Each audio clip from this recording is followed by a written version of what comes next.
Hello and welcome to a live stream. I'm going to be playing a very slow game of chess. I think possibly 90 minutes plus 30 seconds. And I am going to attempt to commentate my thought process, most of it anyway. And probably attempt to win as well. Or at least make myself proud with the thought processes in general. I'm not going to be looking at the chat. So, well, I'm talking now as if no one's watching right now. I'm just talking to anyone who might be watching it when it's not live. So I don't need to tell you that I won't be able to respond to your messages because you're not going to be sending messages live. How are you doing, person in the future? Live streaming to 0 viewers. Wow, this is fun. Okay. I'm gonna just get myself prepared mentally. No, I'm not. I'm gonna make sure the stream is all fine and everything, nothing will break. Because I won't know. I won't know if it's broken. I will get no feedback. It will maybe break 5 minutes in and I won't know. I won't know if anything's gone wrong.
I will be right back. I'm just gonna. My opponent isn't ready just yet, so I'm just going to wear some more clothes because I'm actually a bit cold. And I get colder when I play chess because I just sat still and getting nervous. I'll be right back.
Hello again.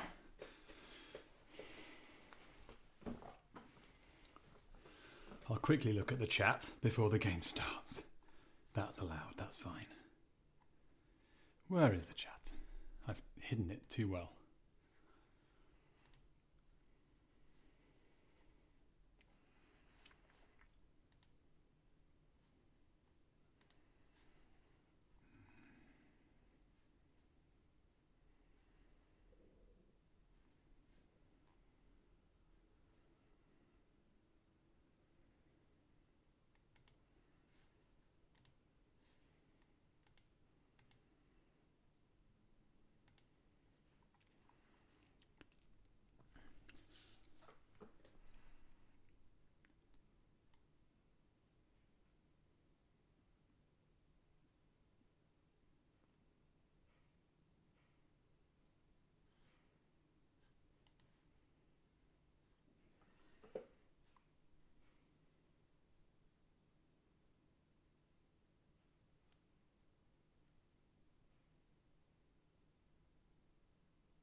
Alright, the game is about to begin. Just a reminder, I cannot see the chat. I haven't put it on the,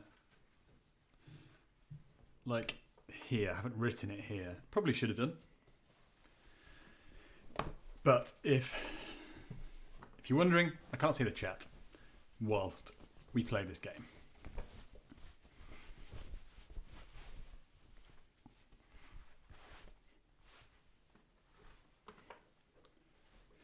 You gotta get cozy to play a game of chess.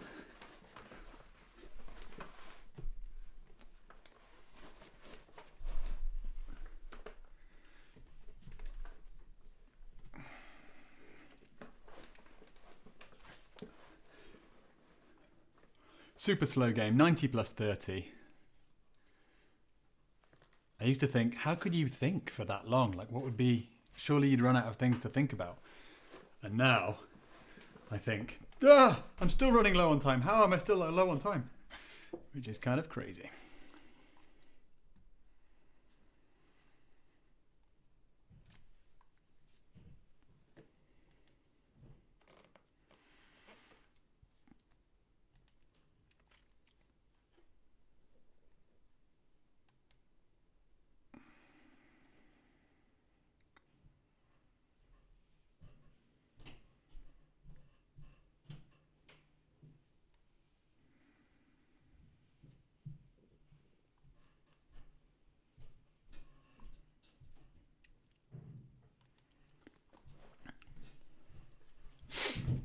Okay, we begin.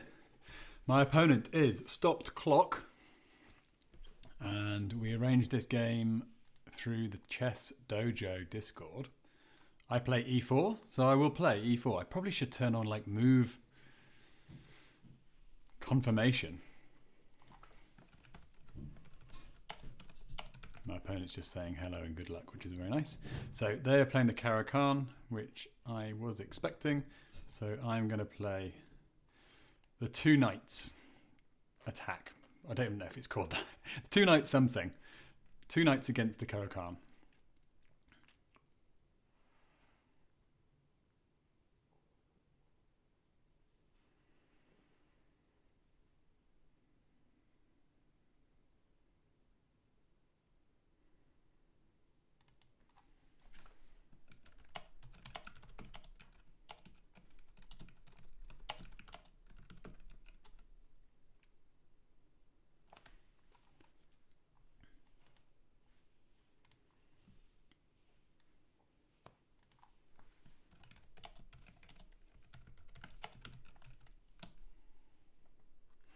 Okay, need to stop talking to my opponent. He's just saying that he was setting up his DGT board. It didn't work, unfortunately, but that was his attempt. So after d5, I play knight c3, and even though this pawn could kick the knight, I don't think it's a good move because you just put the knight back, play d3, and bring the knight back round, somewhere around here. Although I'm not sure exactly how to play that, because then black has this. You have to just take your time putting the knight on that square, I think. I can see, I'm just going to quickly change, go into OBS and just change the, remind me later, just change this, because now you can't see this properly.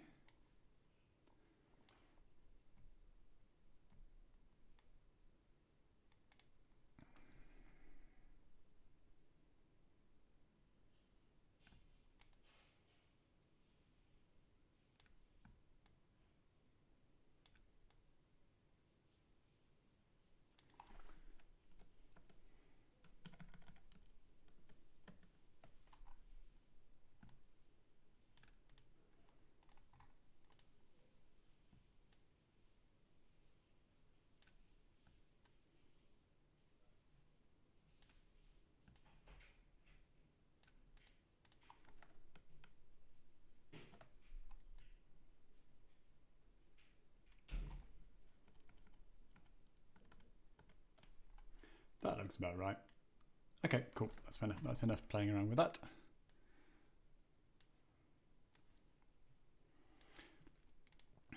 Okay, so I was expecting the knight to come to f6 straight away. And I do know lines, or I have come across lines where the knight comes to d7 as well, but normally it goes knight here, queen e2, and then knight takes knight and queen takes knight.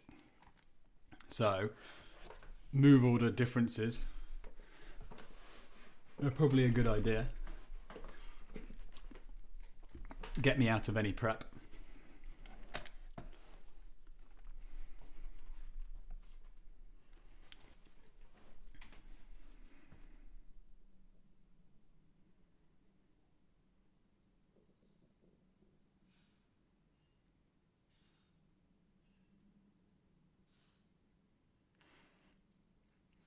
So my first thought is just to play d4.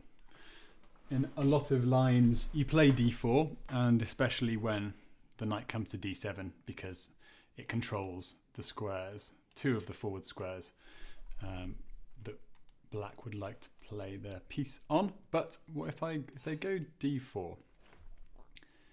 I'm imagining they might want to just come to f6. Because then say if I were to play bishop e2. They could take... Oh, well. No, sorry, of course. I wouldn't just play bishop e2. I'm being silly. So I play d4. They play knight d to f6. And I play queen e2, which is what I would normally do if the other knight had played to f6 originally. Then they take, and I take back, and then they can replace that knight in one move with this one here. I think it might just be like a transposition though to some other lines, so.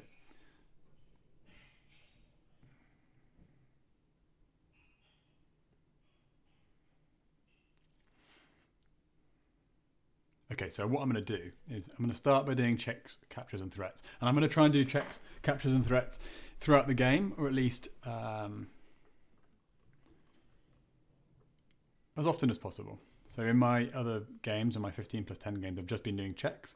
But here I'm going to try and do proper calculation, proper concrete calculation with moves, not just vagaries. Plus, I'm going to do checks, captures and threats. So in this position, neither of us have... I have a check. I have two checks. At the moment, neither of them are useful. However, I suppose if I played queen e2 now, I am threatening checkmate. So I think if I played queen e2 now, they would probably come here. And then I could play d4. But I don't really want that line. I don't want to be in a position where...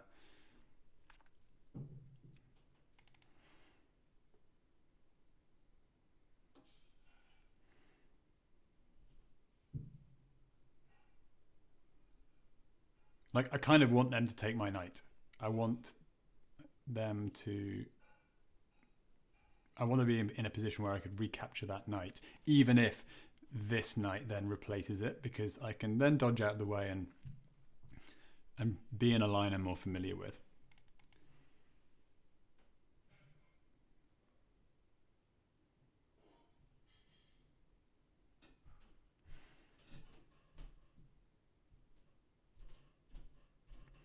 Are there any immediate threats from my opponent? So say if I played d4, are there any immediate threats? Well, no, their bishops don't have any moves, so they can't be a threat. Rooks obviously aren't. Queen can come out here, so they can give a check. And that is a threat.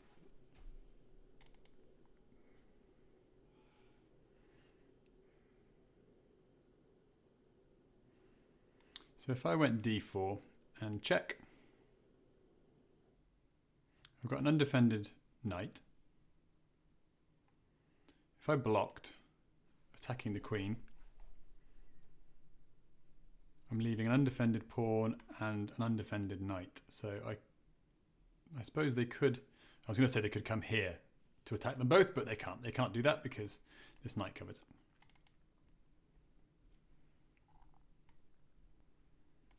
I'm going to play pawn d4. I don't notice any difference. I don't notice enough differences between them starting with this move and here takes and takes, here and d4. Next move they could go here, hassle my queen. I would just come to f4 in that position. But in this line, and d4 now,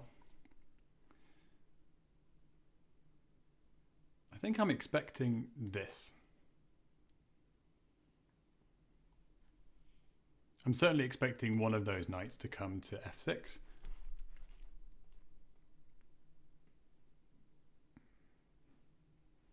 But I don't see the idea. If it's the f8 knight, I don't see the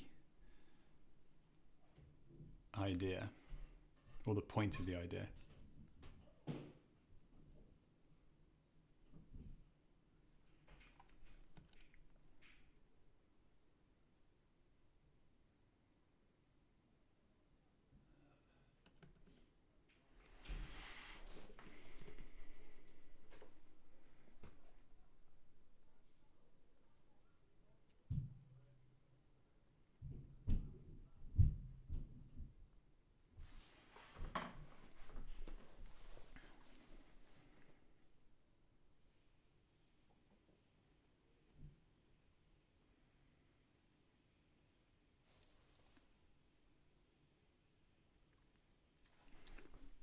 All right, my challenge in these slow games is to keep a constant map, like a constant picture in my head of all of the relationships between all their pieces, all my pieces, and then how they interact as well. So how they would interact would be like tension, like, okay, there's no, I don't think there's any tension here, but say there was like a pawn here and I had a pawn there as well. Okay, I have a knight and a pawn directed at c5. My opponent has a knight and a bishop eyeing it up, for instance. But everything, so pawn structure, and I'm going to start doing it after I've stopped speaking about it. But yeah, pawn structure, pieces, what's defended, what's aligned. So if the queen comes to d2 at any point, the fact that the queen and the king are on the same diagonal, I should notice that. Like that should be clearly in my mind, like not just clearly in my mind, like explicitly at the top of my mind, like my queen and my king are aligned on a diagonal. That is dangerous territory. And I've been practicing this a little bit in 15+10 games, but this is the proper experience of it, where you've got enough time. Okay, so knight G to f6.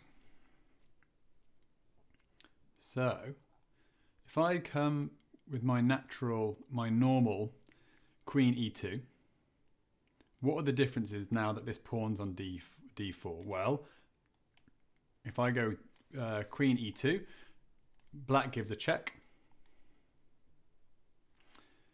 and white blocks the check, attacking the queen. The queen can't come to any of these squares.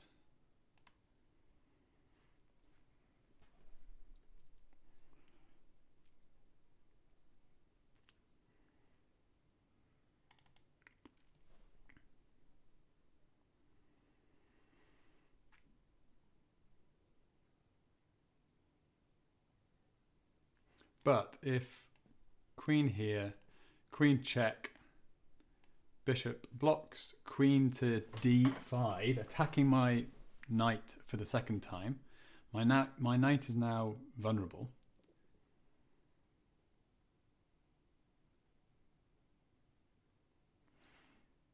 And I can't wait until the knight recaptures, unfortunately.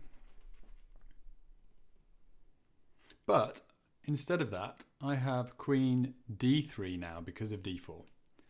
So d4 has allowed me to go queen d3. I don't need to just slot in here, which I normally would do because of my pawn being in the way. So queen d, I better not make these moves by accident. So queen d3. It's seen by a potential knight jump, but this pawn's doing a great job. So in that position, if queen check,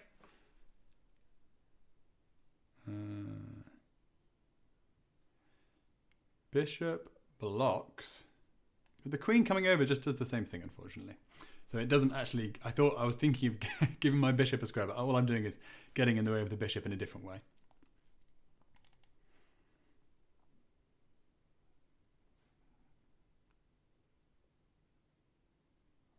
So I could start with bishop d3. If queen check, bishop blocks, queen over, and queen e2. The queen's eyeing up this pawn, but it's defended. It's eyeing up this pawn, but it's defended by this knight.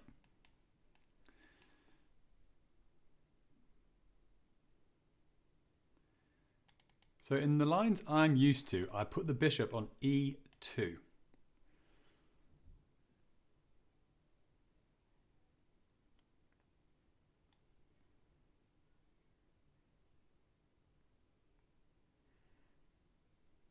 But I think in those lines, it's mostly just to stop it getting harassed. So it's not going to get harassed by a knight. And in this position, there's no worry about that. So if I go bishop d3, what's another move for black apart from this forcing check? So knight takes knight, bishop takes knight,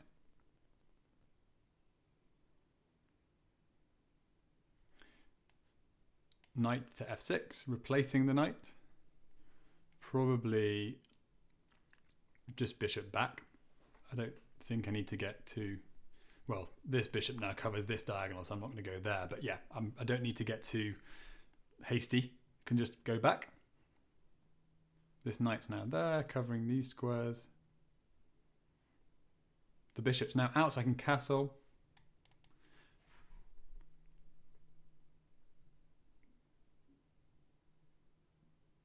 I like the look of that. I'm going to play the move.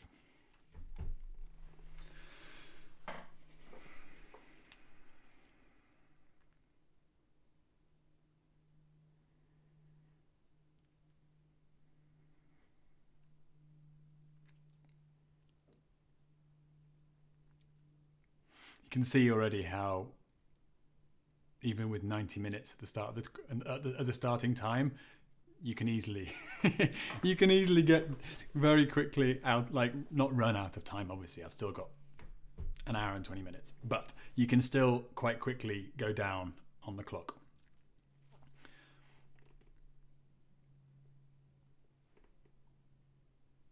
And I said this in the video today that I just posted. I know that it's simple, but to know right now that like I'm not going to get surprised by a check, which even in a classical game I've had it where I'm like, oh, there's a check, didn't see that. I didn't really consider my opponent's moves at all. I've just allowed a check, and oh, I can get out of it. Everything's fine, but I didn't have a plan for this. That's kind of crazy that I've been like living like that. But now I know, like I saw this check. I was even at the beginning like, oh no, they don't have an attack. And then, oh wait, no, the queen is one move away from my king. Like one move away from attacking my king. So that's a very like, it's like a feeling of, it gives me confidence, but also it's like a feeling of safety. Like I'm less nervous because I think I'm looking at the board a little bit more clearly. Okay, I'm going to shut the hell up about that. So I'm going to try now and look into the position and just see what I notice. So I'll probably do that silently for a minute.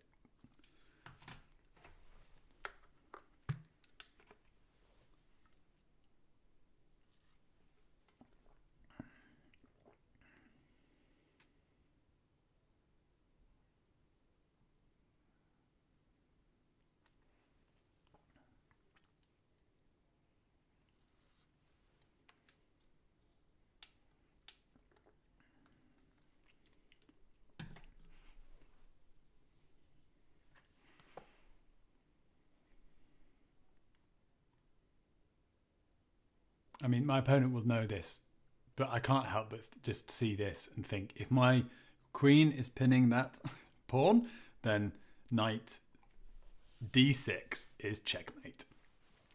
What a crazy checkmate, straight at the beginning of the game.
Also, for anyone watching, I am going to intermittently get up and do squats because I get cold, and like my hands are cold, and I've talked about this before, but like I get properly cold when playing chess.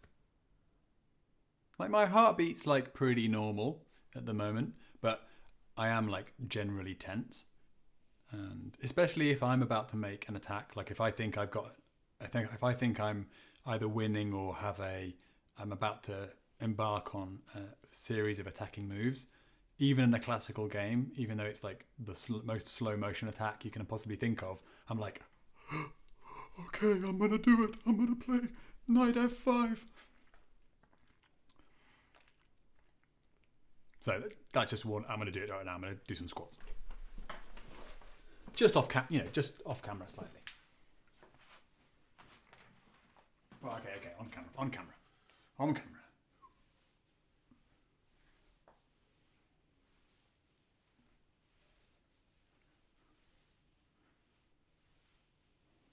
What would be good is if I didn't have Lichess like deleted off my phone because I'm an addict who would just play Bullet all the time.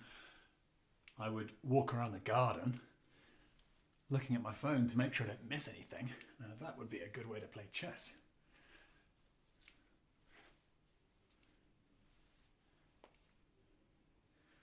Sometimes when you're watching someone squat in front of a chessboard, do you think, what the hell am I doing with my life?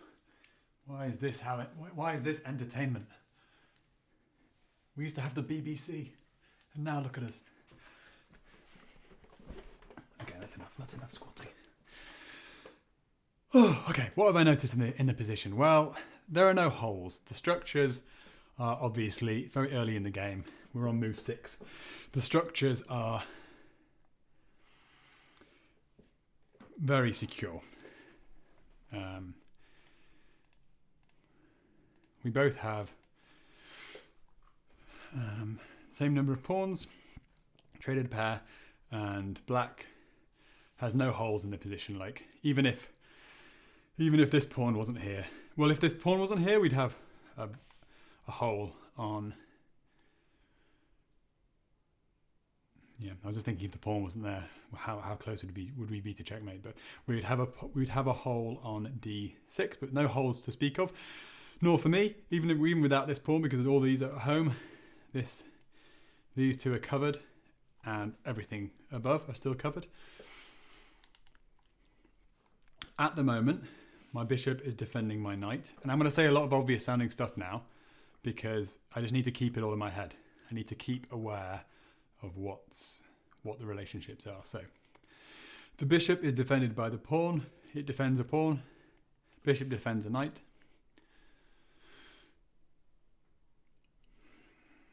There's tension between these two knights. This knight is defended by a queen and a pawn. This queen also defends a bishop and a pawn, and like obviously the things next to it. But maybe that's not obvious. Okay, so we have takes. I'm obviously going to take back. Well, let's take a moment. Yes. I'll just because this knight's not here now because it's just got captured. There's no point in like doing this and then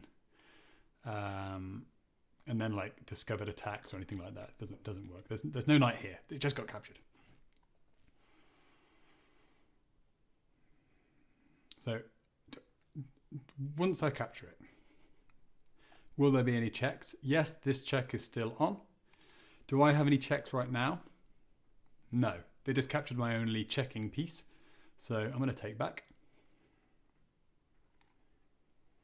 I'm expecting knight to f6.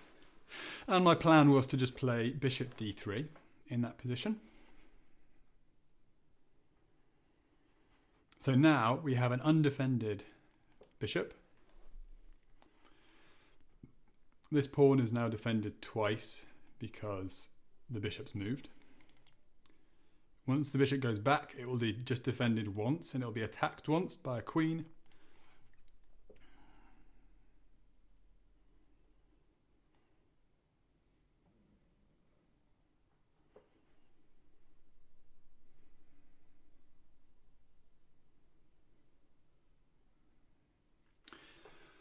So I'm almost certainly going to go back because I want the bishop pair. I don't want to give up my bishop pair for a knight.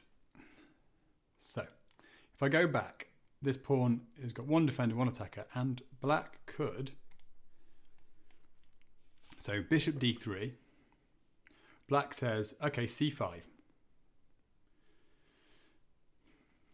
Now, actually, c5 uncorks a check. So I need to be aware of that. I can give a check in that position.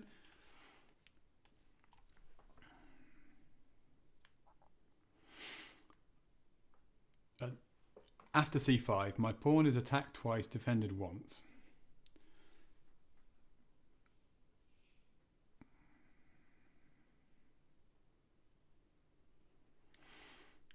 My first thought is that I would just take it. Yeah, I would just take it because it's not even defended. I'm being silly. Well, I'm not being silly, but I didn't notice that until just now. So I would just take it. So I would take the pawn on c5 in that case. That would unleash an attack on my bishop, but it's defended by a queen and a pawn, so it's not in any danger. It can't be attacked by this knight in one move. Okay, so it goes back. Are there any other threats? Well, check is still on. Got to keep that check in mind every time I make a move. Is the check going to do anything different this time? Probably still just block because I'm developing and attacking the queen. Block with bishop d2. And in that case, the queen can come in to try and be annoying, but I don't think she's that annoying because this pawn is still just defended by the knight. I don't think there are any tempo moves to make that more of a threat. Okay, I'm gonna do it. I'm pretty convinced there's nothing scary in the air. Maybe I should have just paused on that a little bit longer, but to see if there are any other threats. But unless there's something very serious that I notice, I want to keep that bishop, basically.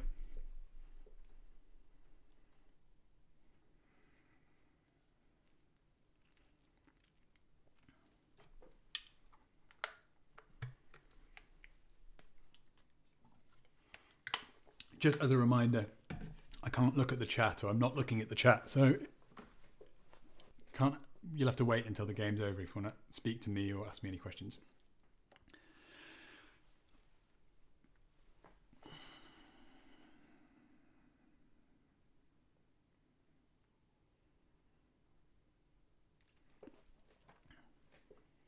Okay, so continuing, just checking things in the position. I'm one move away from castling, and this bishop can see. Okay, well, I've got another move away from developing my bishop. Put the bishop on any of these squares, actually. Okay, so the knight is pinned, renewing or making this more of a threat. And my first thought is that I can put the bishop on a square I'm more used to it being on, although it's a bit of a waste of a move.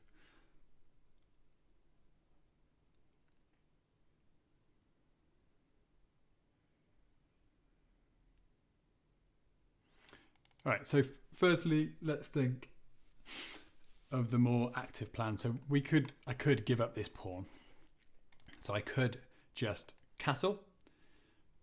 I'm assuming in that position, bishop would take knight on f3. Queen takes knight. Queen takes bishop. Queen takes pawn. And the reason I'm thinking about this, well, it's just good to think about these things anyway. But the reason I'm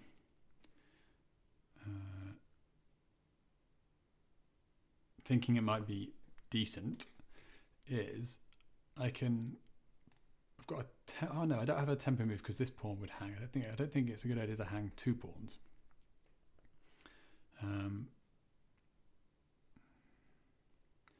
But potentially in that situation, I would have rook d1, scaring the queen, maybe. All right, so I'll just try and visualize this. So castles. Bishop takes f3, queen takes f3, queen takes d4, rook d1. So I've got a queen on f3, rook on d1, nothing on d4 but a queen. Then my opponent has a queen there.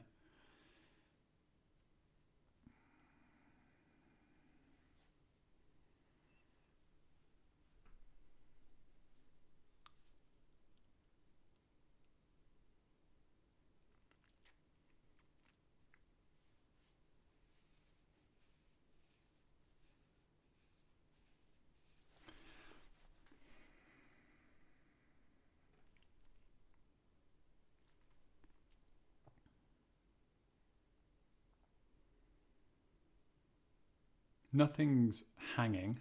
No, nothing's hanging. Actually, this pawn is quite an interesting one because I hadn't really noticed, but the queen is looking at that pawn. It is defended by my king though, so I need to just be aware of that in this line. What would black do in that position? The last move was just rook d1, x-raying the queen. The thing is, the disadvantage of my position there, apart from just being down a pawn obviously, is that the bishop on d3 doesn't really have a good move, like a discovering move. So it could go here, attacking the bishop, but the bishop's defended by... Oh no, the bishop does. The bishop's not there even. So like, what the bishop could go here, maybe attacking this pawn. But the problem is the queen can just get out of the way, and then what's it going to do? Take the pawn? No, because it's defended. So yeah, I don't think that line has legs.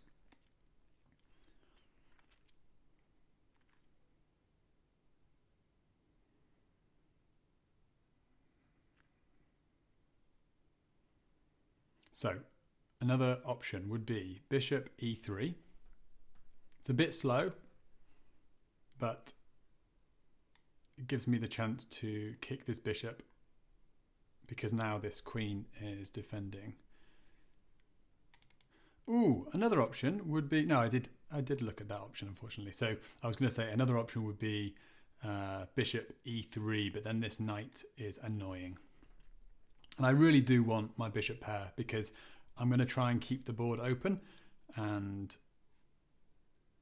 we'll see what black does. But I'm imagining we can, like, I can win this knight.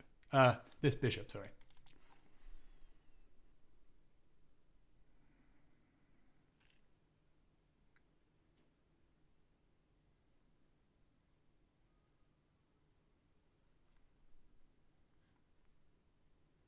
So I don't like this move.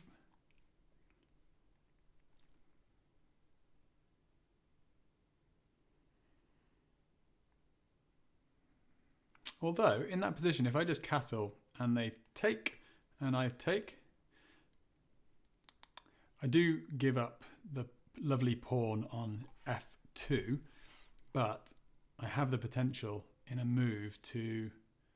Well, it's defending, so if they're not going to take, they probably won't take straight away because there's nothing to be gained from that, I don't think, because now this pawn is defended. But in that line, so in this line,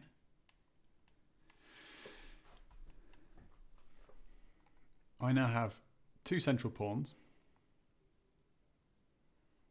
and unless what black plays this move, which I just don't think is very likely, I'm going to be able to push forward and have a nice pawn duo in the center on the d4 and e4 squares.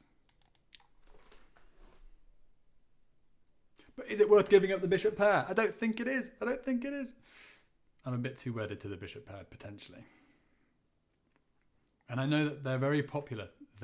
The bishop pair are very popular for like grandmasters, and I'm not a grandmaster, but I still feel like if I can keep the board nice and open, yeah, it's a good idea.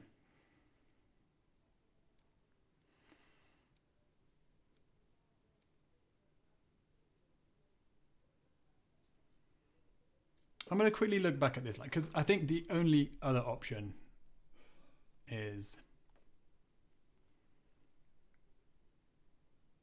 Well, I say the only other option. I could play c3.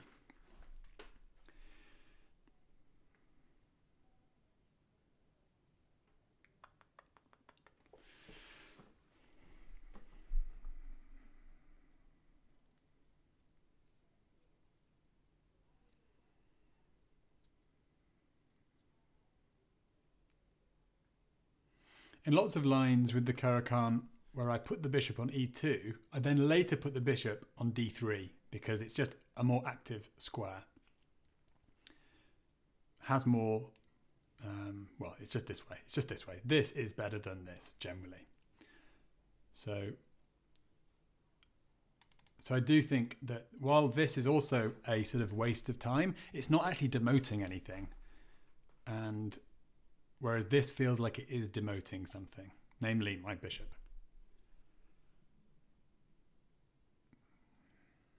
All right, let's have a look at c3. What's the response to c3?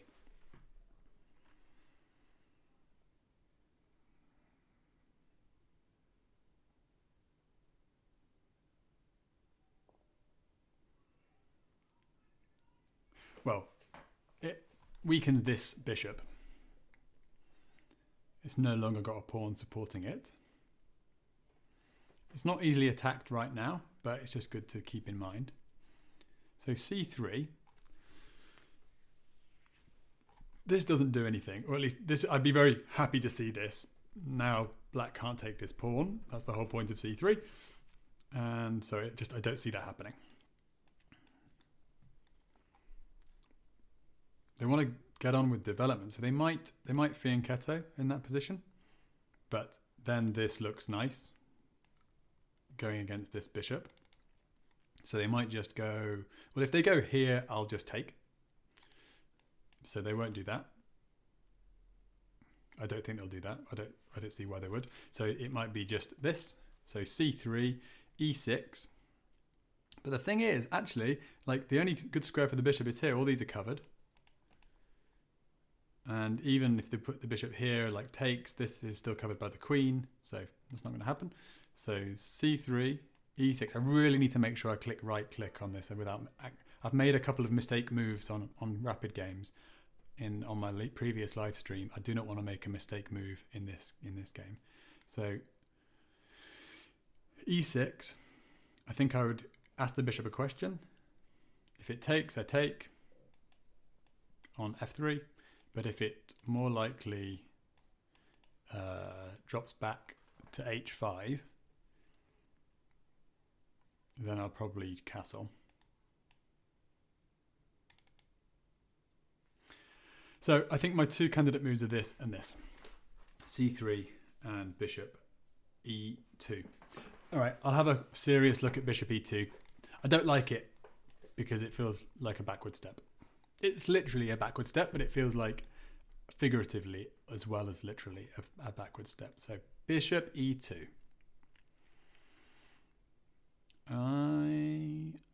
What would black do? So I think black might be in the same position here. If they take, so takes and takes with the bishop, and this is covered by the queen, so that's not going to happen.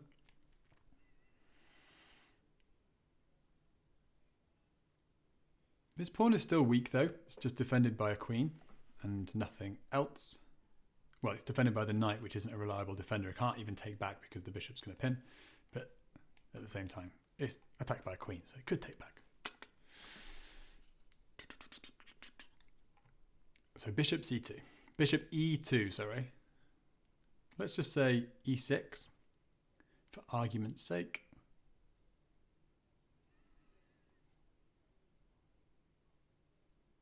I suppose I could...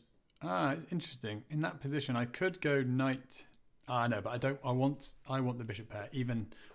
Yeah.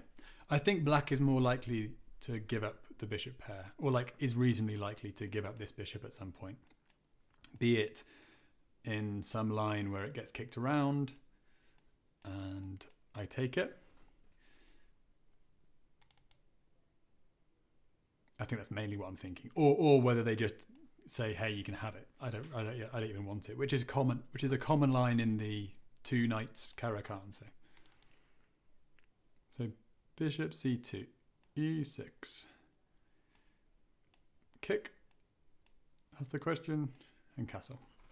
It doesn't look that much different to when you put the pawn on c3. I can't see many other differences, apart from the fact that the pawn is no longer defended by a pawn, and the bishop is demoted. Okay, I'm going to play c3. I can't think of any other differences, so I'm just going to play it. Just before I do, any checks? No checks for my opponent, apart from this one still. This one, I've got to think about this one. But after I play c3, there's actually no checks. There are no checks. I'm going to play it. c3, I'm doing it. Scary. Making a move in very slow chess is very scary. What if you go accidentally two steps?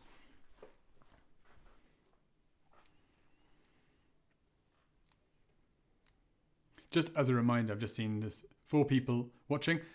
I can't read the chat, so I'm not available to respond to messages at the moment, but I'm sure you understand.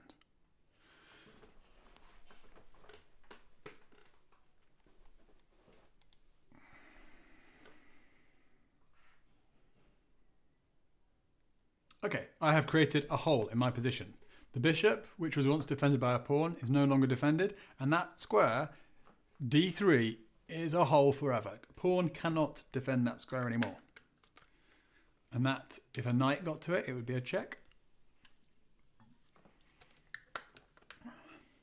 How far away is a knight from getting to it? 2 moves.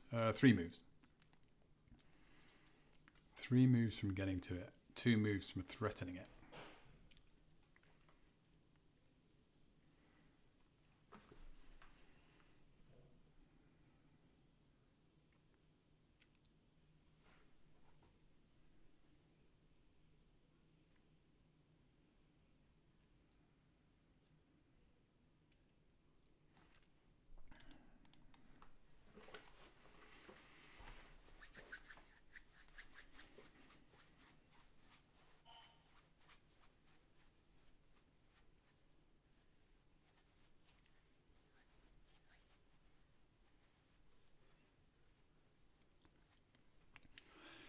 So in this position, the queen could get super cheeky and say, "I don't feel threatened in this on this square. I might jump in."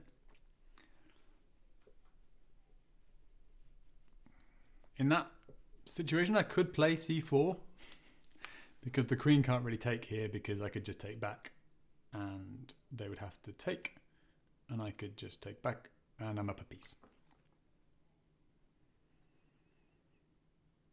Well, and down a pawn.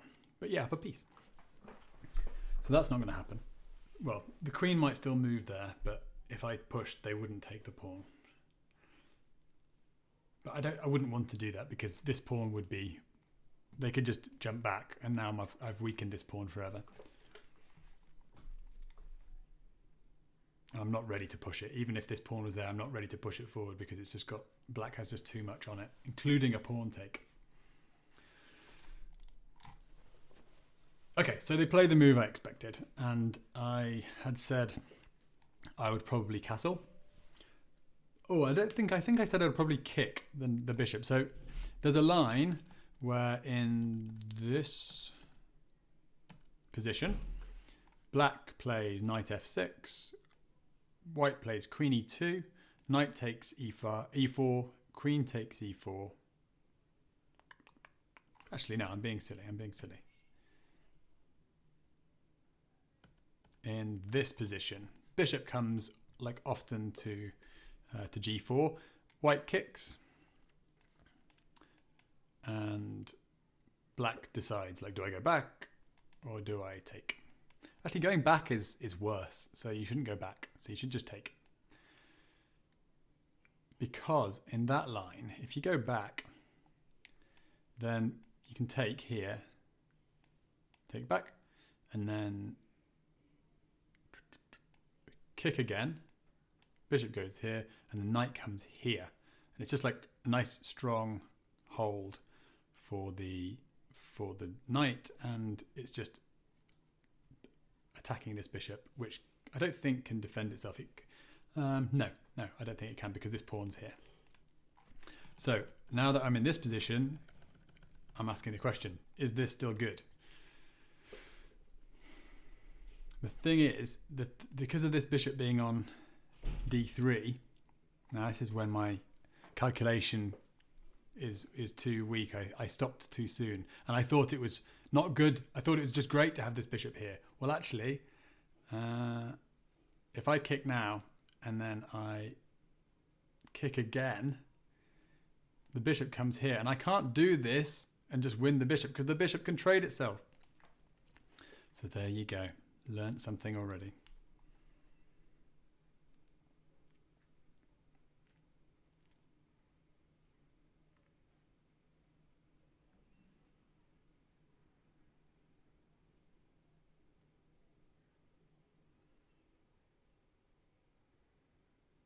Also in that line,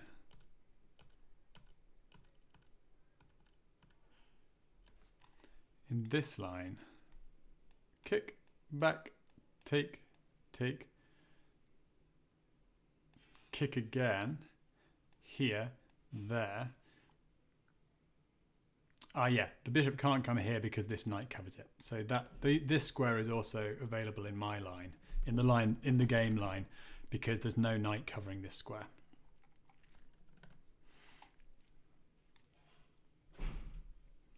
So it might still be worth kicking, but I don't think I would go full hog and like play g4. Okay, what has changed in the position? Well, I already noticed that this is now available. So is this.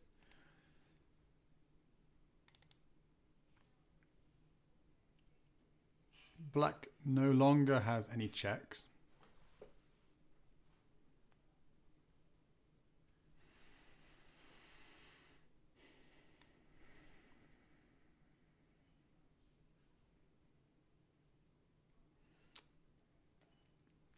I don't have any checks either.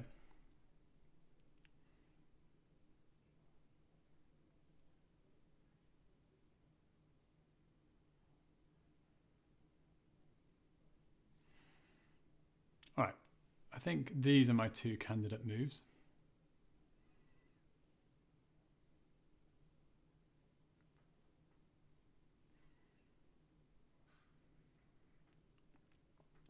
The only other thought I had was playing bishop g5, but they can just meet bishop g5 with a bishop move, and I think it's not I don't think it's a particularly strong move, bishop g5. Like, it's not as if this bishop's out of the pawn chain and can't get back to defend. It can, but if I castled or played this, let's just say I castled, and they put their bishop out to here, I think then bishop g5 is a better idea, because now if black wants to break the pin, then it takes another bishop move and they've just wasted tempo.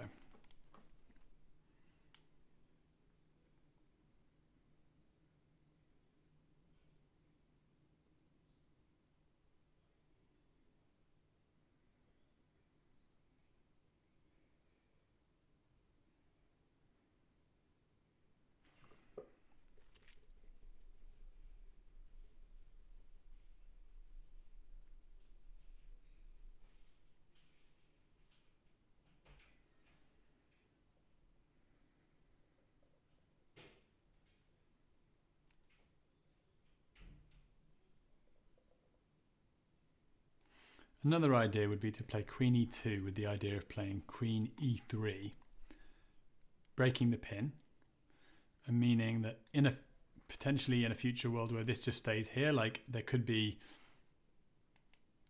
at some point h3, bishop goes here, and maybe then knight here, so that I could kick and then take straight away. Obviously, like crazy numbers of moves. I'm not saying that would happen, but just breaking the pin would be a nice thing for me anyway, and I don't want to have to do it with this bishop, because I do like the bishop on d3, and it would be a waste of time to do this, as I already discussed and sort of missed this whole thing, unfortunately.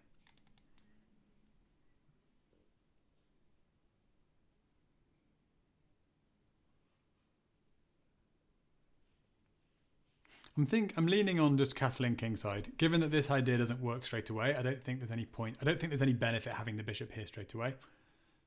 And I can't see how black is going to sort of pile up on this knight just yet. Like, I suppose they could play queen here, but like, I think the only idea of that move is to pile up on the knight. So I could just block now with the idea of pushing, and the queen isn't secure on d5.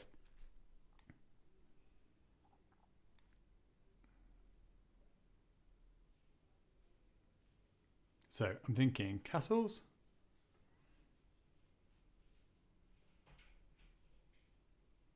In that position, black still doesn't have any checks, but do they have any like any way to threaten a check or threaten an attack on my king? If I did and they took and took, now this pawn is relatively weak, only defended by a king.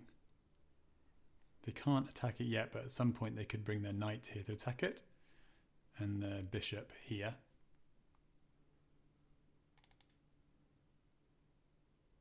It's relatively easy to parry though, and I have a light squared bishop to jump in there if necessary.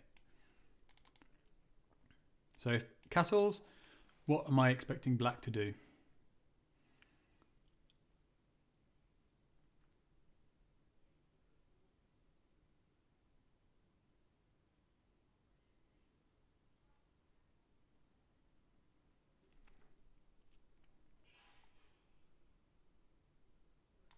So queen d5,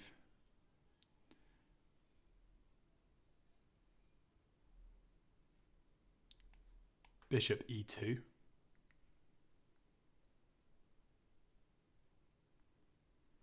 I don't think there's any other follow-up to that to continue that attack. So castles, a more normal move would be castles. Let's just say bishop e7.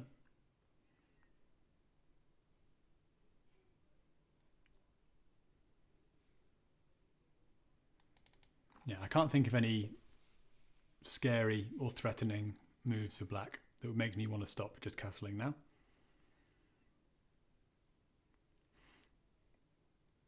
What's black's idea then?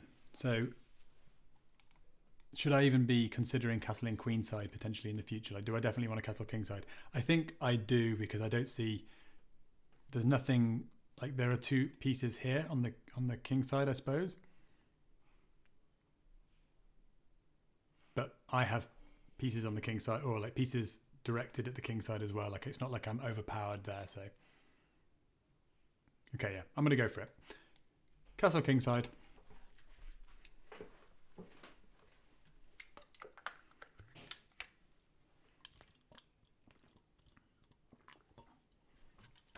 I'll be right back.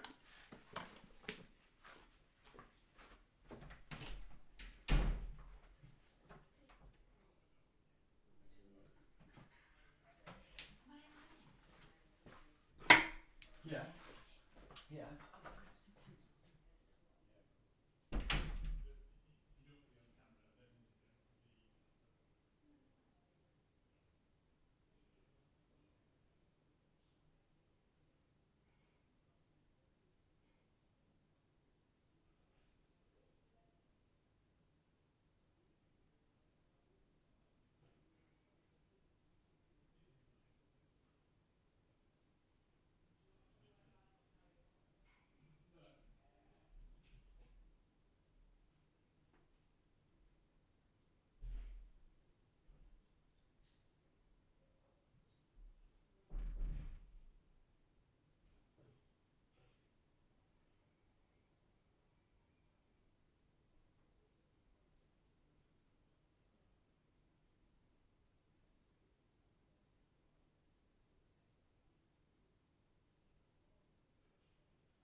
Oi, oi.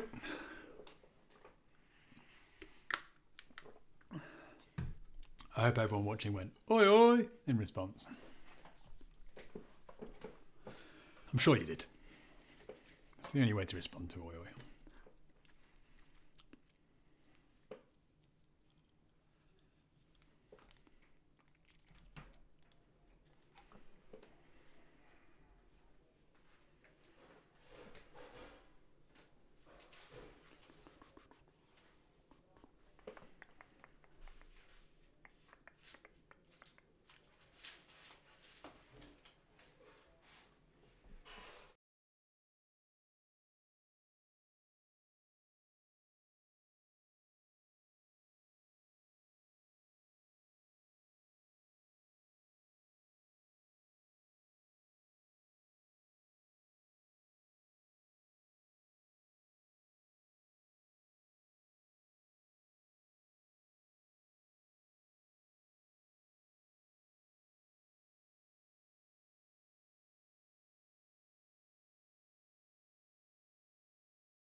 All right.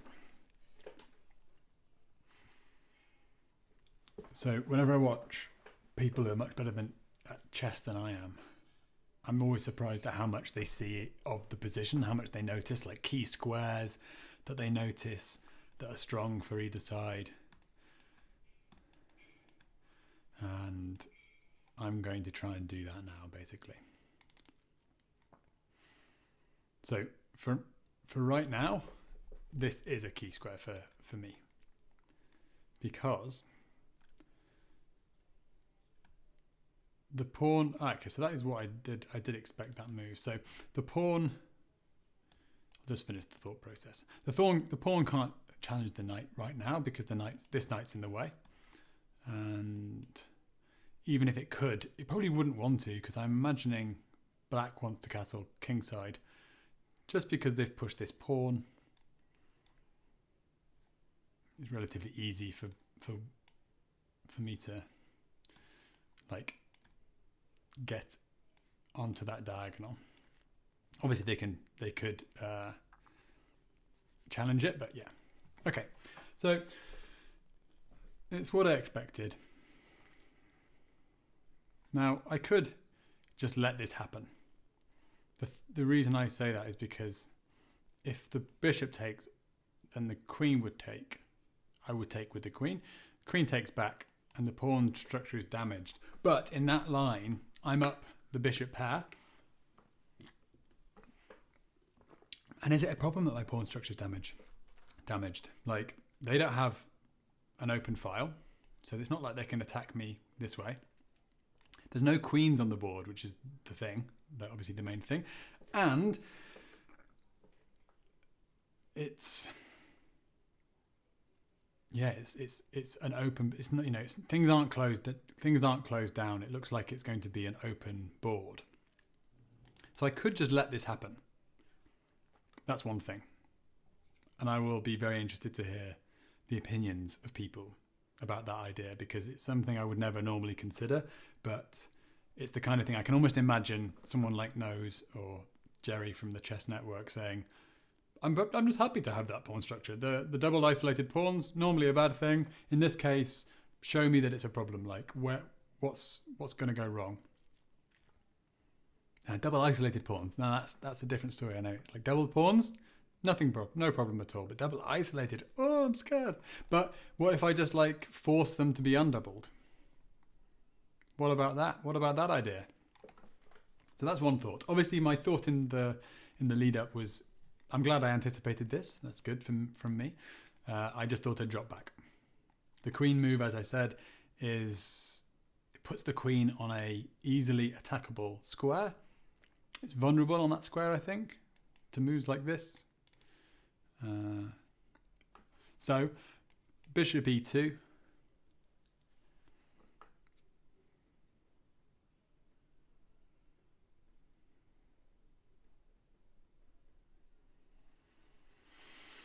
And what would I expect? Potentially bishop to d6 or e7. But let's just say d6.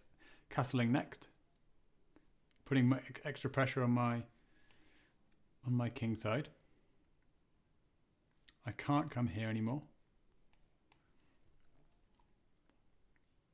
I can't come here because then this and this and this.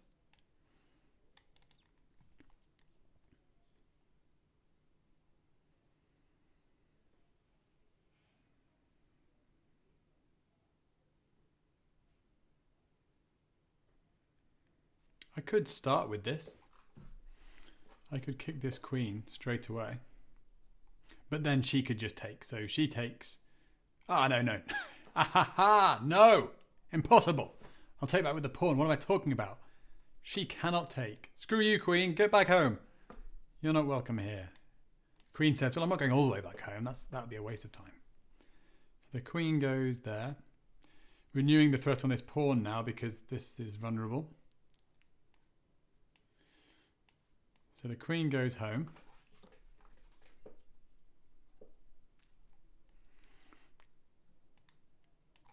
Knight e5. Impressing the audience. Bishop takes queen.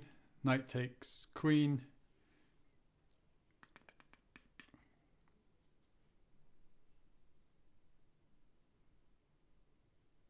It's not, that could be good actually. I don't think they'll go back to that square though, really, realistically.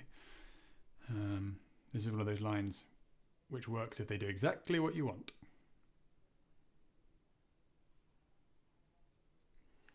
But let's just finish it. So the takes knight d7 and the bishop can just come back.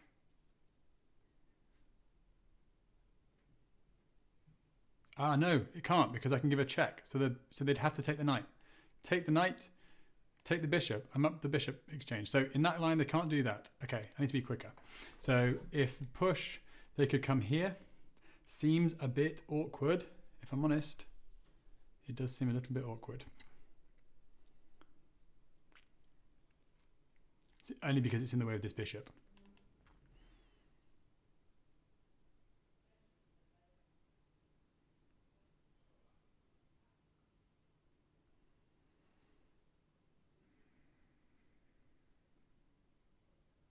And then I could just come here.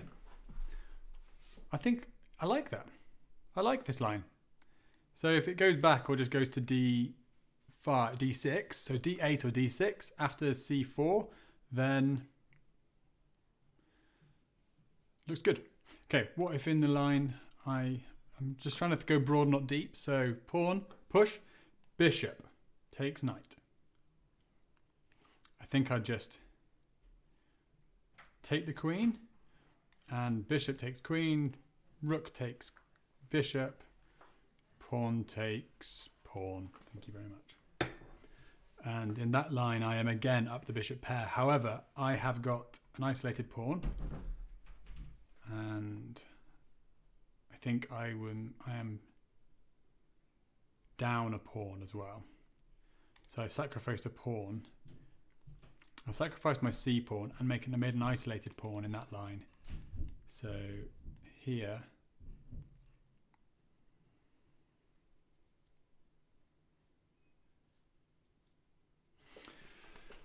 it's difficult to assess. So takes,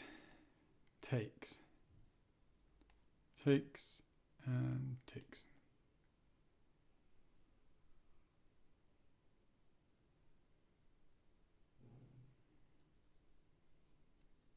Do I want to sacrifice a pawn for the bishop pair in a classical game?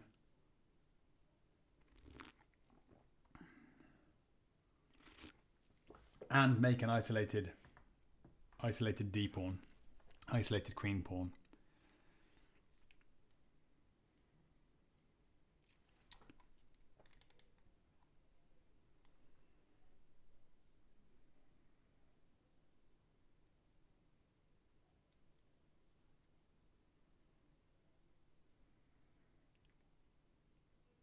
I think I do. I think I do want to do that.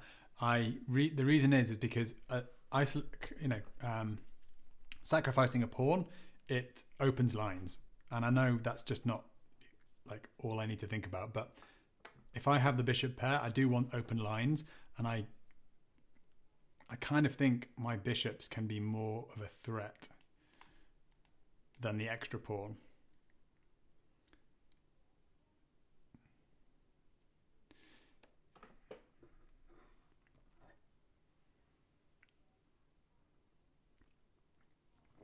But the counter argument is I would be fixing my isolated queen pawn on a dark square. They would have a dark squared bishop, and they would have a pawn defended by a pawn blocking the way for my isolated pawn. Oh, it's tough. It's a tough one. It's a tough one. No, I don't think I should do that. In retrospect, should I be? No, I shouldn't be doing that. So in that line, I've given up on c4. Then I think I then have to just block with the bishop. If I block with the bishop, can the knight can anything harass this bishop? I don't think so. I don't think anything's going to harass it. And if this happens, this queen is the pawn's not a problem. There's no danger of the pawn being weak, being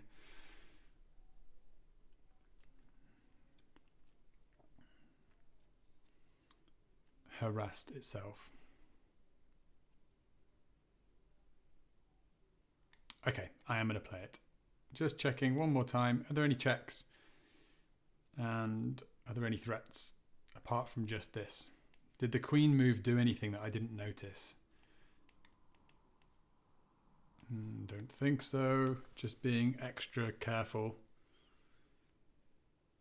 Do I have any checks? Do I have any threats that I can make, like counter threats?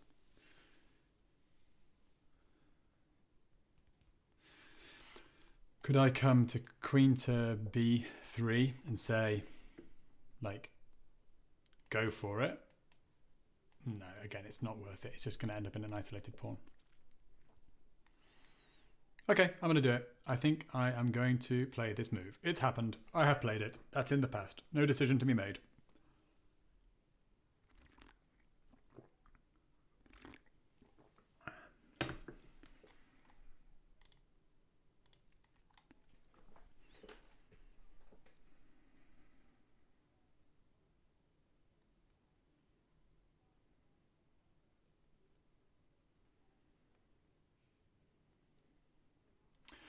All right, down on time, but I am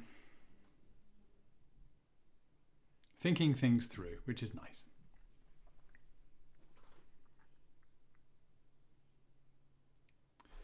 I've got to try and understand my opponent's ideas now. Like, obviously I was already trying to understand them, but like more now that I'm not having to deal with the direct threat on this, on my pawn structure.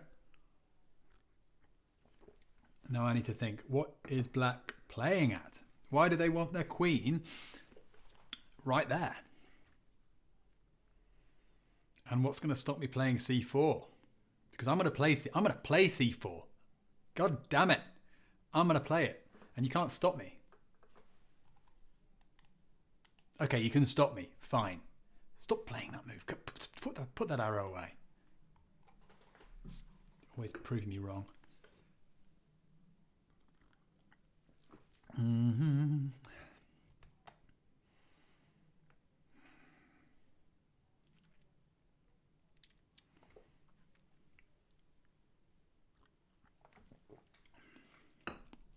The song I'm most likely to hum is the theme to Jurassic Park. Like the original Jurassic Park, obviously. That is in my head all the time. I don't even know it's in my head, and I'll just start humming it. I didn't know I was thinking of Jurassic Park. It's it's a beast of a theme. I actually saw an orchestra in like central Germany, somewhere in nice Bavarian Germany, maybe? No, not quite Bavaria. Somewhere in Germany. It was Kassel, Kassel. And the Kassel Orchestra, they performed all the various themes of I can't remember his name now. The guy who composed like every movie by can't remember his name either. You know, the guy who composed all the music for that other guy. That guy. Steven Spielberg. And his name's John or something like that, or something Johnman. Johnman isn't the name. Anyway, I got to listen to the orchestra playing it, and Jurassic Park came on, and I was like, yes, come on. What a beast. What a fantastic bit of music. When they go over the hills and they see the dinosaurs for the first time, and they're really excited paleontologists. They get excited by just dusty bones, and then they saw real dinosaurs. Oh, makes me cry. But anyway, back to chess. What am I talking about? Just started humming. Can't get distracted like that. This is the problem with over-the-board chess. You think you've got forever. And I'm down on time. How am I down on time? So, even though I've wasted the time to do this, my opponent hasn't castled. And they're unlikely to castle here. So they're still, I think still 2 moves away from castling. And I've castled. I am 1 move. Well, let's say 2 moves. I'm not going to go there. Don't worry. I'm not going to go there. I'm not. But let's say I'm 2 moves away from connecting my rooks, and therefore 2 moves away from full development. So we're equivalent in terms of development. However, now that my bishop is on e2, and I've sort of like been effectively forced, I think, to waste that move. I'll be right back. I was going to say, I now have this as a threat, because now this, and at some point, like here, even though that now covers it, obviously, I know, and then this and this.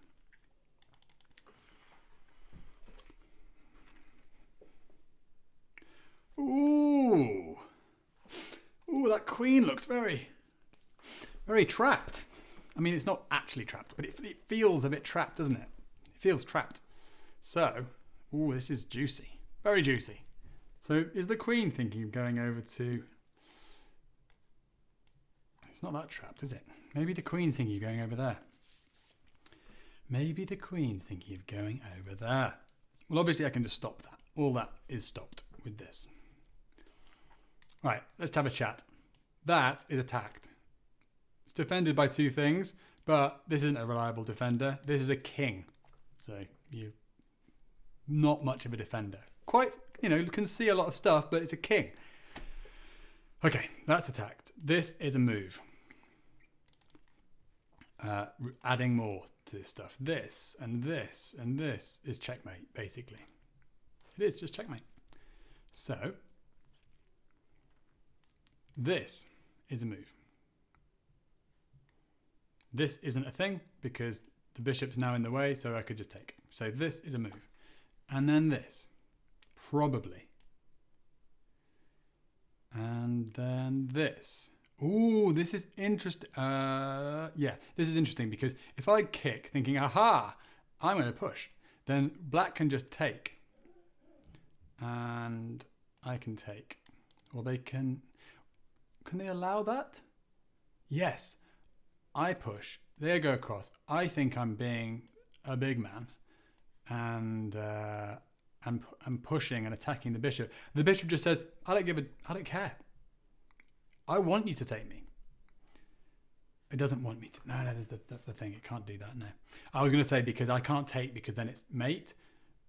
But I was like combining ideas. Like the bishop has to be taken for the pawn to be out of the way. And the bishop has to take the knight for this to be a checkmating square. So no, those ideas don't mix.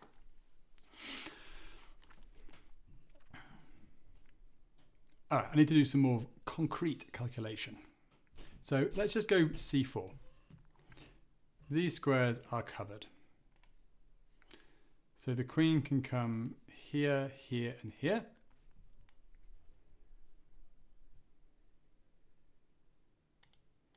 This is the scariest. So I'm gonna calculate this. c4, queen h5, h3.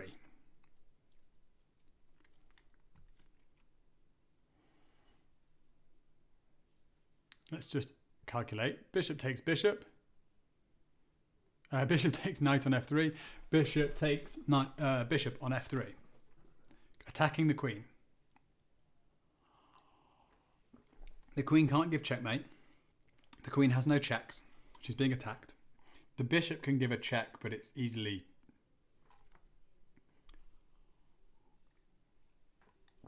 All right, let's calculate it. Bishop check on h2. King h2, knight, like exposing the pin, knight g4, and then just bishop takes g4. Because even though this pawn is pinned, the bishop isn't pinned, and the bishop takes the knight. So that doesn't work. All right, this is a move then to consider. I mean, I am currently considering it. I need to move a bit faster as well. So I think I'm going to try and find one more candidate move.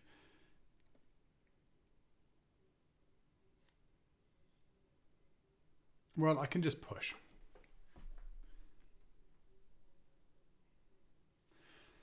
And if I push,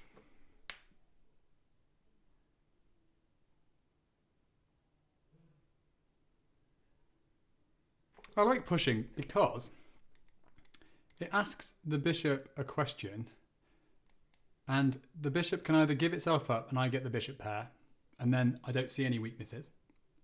What's black going to play now? The queen's attacked. The queen's attacked. And it has to go here, here. It can't go here, so it has to go here or here now. I'm giving it a few options. So I don't think it'll do that. And then bishop here. And then if I... Well, you know, I mean, the thing about this bishop being here is if I like put my, I don't know, let's just say I go here then. So the line is h3, bishop h5. I know I'm taking a long time. This is just me getting better at chess. Like I may not win this game. I may take too long, but I think this is good practice. So h3, bishop h5, and I'm not going to play this move, but something like, imagine if I did play b4. I've got a plan, I've got an idea. And then if black just castles in that line and I play the fantastic, no, it doesn't work, yes, it does. If I play, listen to this, c4, where's the queen going? Can't go here, it had 3 squares previously. This is genius. I'm a grandmaster. This is fantastic. Give me the title. So queen can't go here anymore. It's covered. Can't go here anymore. It's got a bishop on it. Its own bishop is on it. Can't go there. So it goes, all right, fine, I'll go here. But then hello, Forktown. Fantastic. Look at that. Look at that calculation. It only took me 27 minutes compared to my opponent. Okay, I am going to play h3, not because of that line, but because I feel like I'm going to attack this queen and say, you're a silly queen. You're sort of trapped. And I'm just going to take a moment to see if I'm messing up horrendously, making myself look like a complete idiot for getting all excited about my silly line, which involved b4 out of nowhere. Problem with b4 is it looks so silly that black would obviously notice what I'm doing, because no one plays b4, like leaving their pawns like this, unless they have a very particular plan which can be easily foiled. Just don't castle. Can it be easily foiled? Yeah, you just move the bishop out of the way and then your queen's got an escape square. Okay, but I'm going to play h3 unless I can think of anything better. Or unless I notice something, sorry, that my opponent has that I haven't noticed. Takes, I've already looked at that. h3 here, I'm fine with that. I'm much happier having the bishop out of the way, giving the queen one less square. The fact that this is more open after h3 isn't a problem to me. Queen can't jump to here and start threatening checkmate. That's not possible yet. It could be the case that this happens later on, but this pawn being here or here doesn't actually change anything with regard to how sensitive h2 is. I'm going to play it. I'm playing it. I know, I'm taking ages. It must be really frustrating to watch me play chess. I really must be. I feel for you, because I watch some people play chess and I'm like, come on, make a move. Just make a move. Any move. Stop, just make a move. Why are you taking so long? And then I take way longer than those people.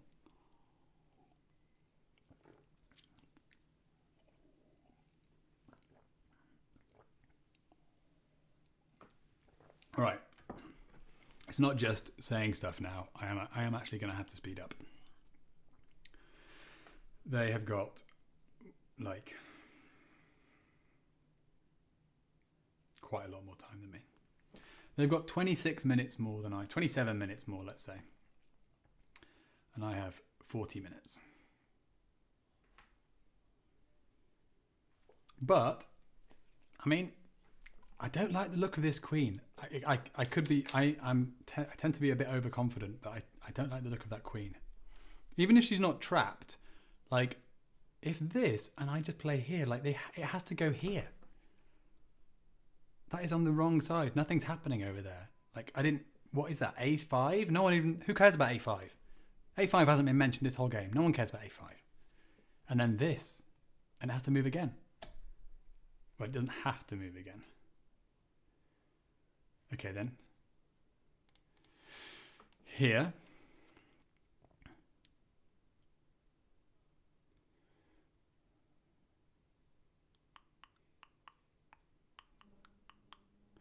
What if I played this? Now, I said that b4 looks so silly that they would notice. But what if what if bishop h5 and I play this and they play that? Ooh. Ooh. Are you kidding me? c4. And then obviously we've talked about this. Fork. Knight takes, pawn takes. I mean, it's not. Yeah, it's a bit scary. That fork, I'm glad I'm thinking about it a little bit more, because even though I'd be like, oh, look at me, I'm amazing, I'm forking 2 pieces. I would lose 2 of my king side pawns for a knight. I know knights are worth more than 2 king side pawns, but I don't know actually, because my knight, my rook and my pawn are here, and like a little wall is formed. So let's work it through. This could be a horrendous mistake that I'm maybe averting. So I think I'm trapping the black queen, and stopped clock is sat there just going, ha ha ha. He thinks I want this to happen, he says. So let's play this and this here. Fork, knight takes, pawn takes, queen takes, check. Oh, that's like checkmate. That's basically checkmate, I think. So, king h1. Yeah, look at that. Queen h3. And it's not actually check. It is. Is it? I can't work it out. Queen h3.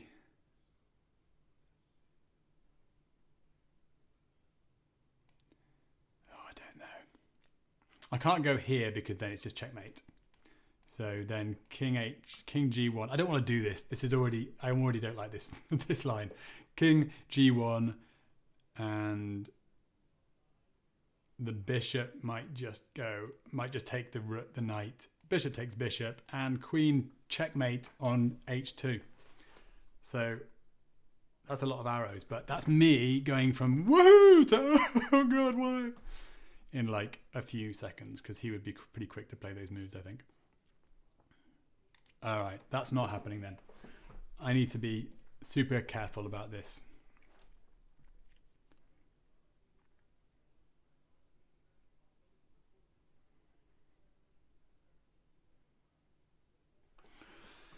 Okay.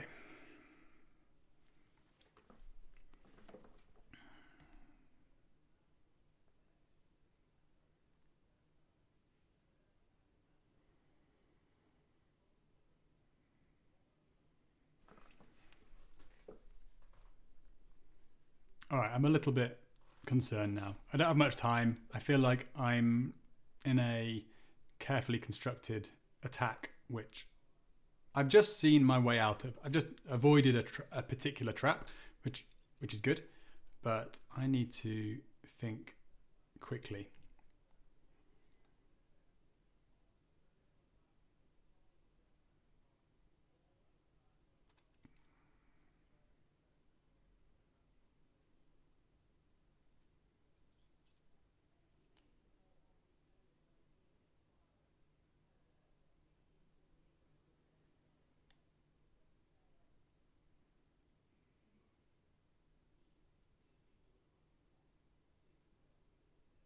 I could go rook e1 and say, okay, right now, because I'm not doing these moves, I'm not weakening myself, I'm not going to allow you to come in just yet. And I am doing well to control e5. So, rook e1.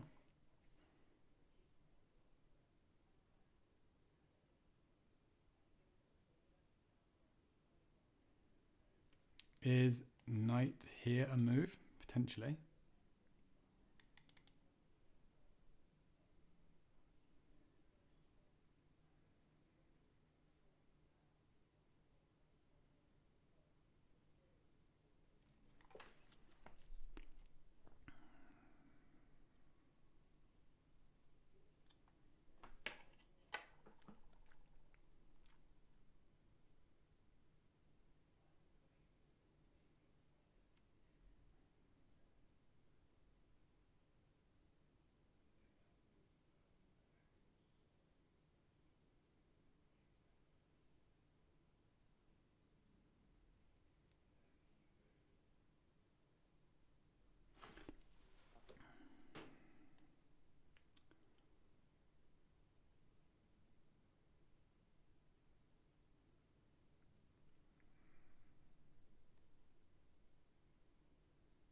If I go c4 now, and the queen stays on the king side, I can play...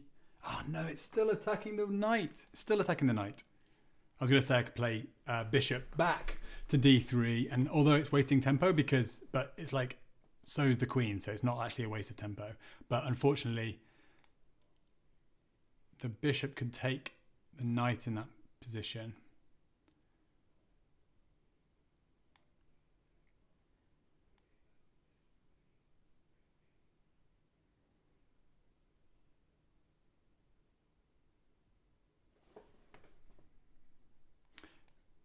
Bishop takes queen. Bishop takes queen.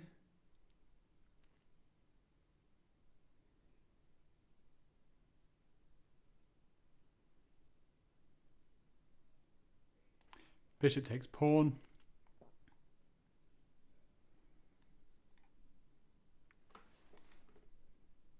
Okay, one more time. c4. The queen could go here, obviously, but I think that's fine. I'm happy with that. So let's just go queen f5. In that case, bishop d3. Bishop takes f3. Bishop takes f5. Bishop takes d1. bishop takes e6, and then either pawn takes bishop, rook takes queen, rook takes bishop. In that line, black has lost a pawn and has an isolated pawn and less of a scary attack.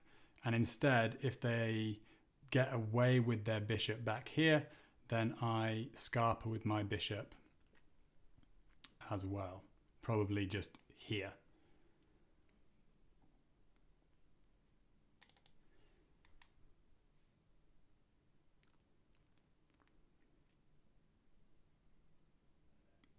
Okay, if I play c4, what other moves has black got? Well, luckily not that many moves, because these two pawns are covered and this isn't a scary move at all. It doesn't seem to be anyway. I've just got another tempo move, and obviously this can happen. So maybe it's not a tempo move, but I have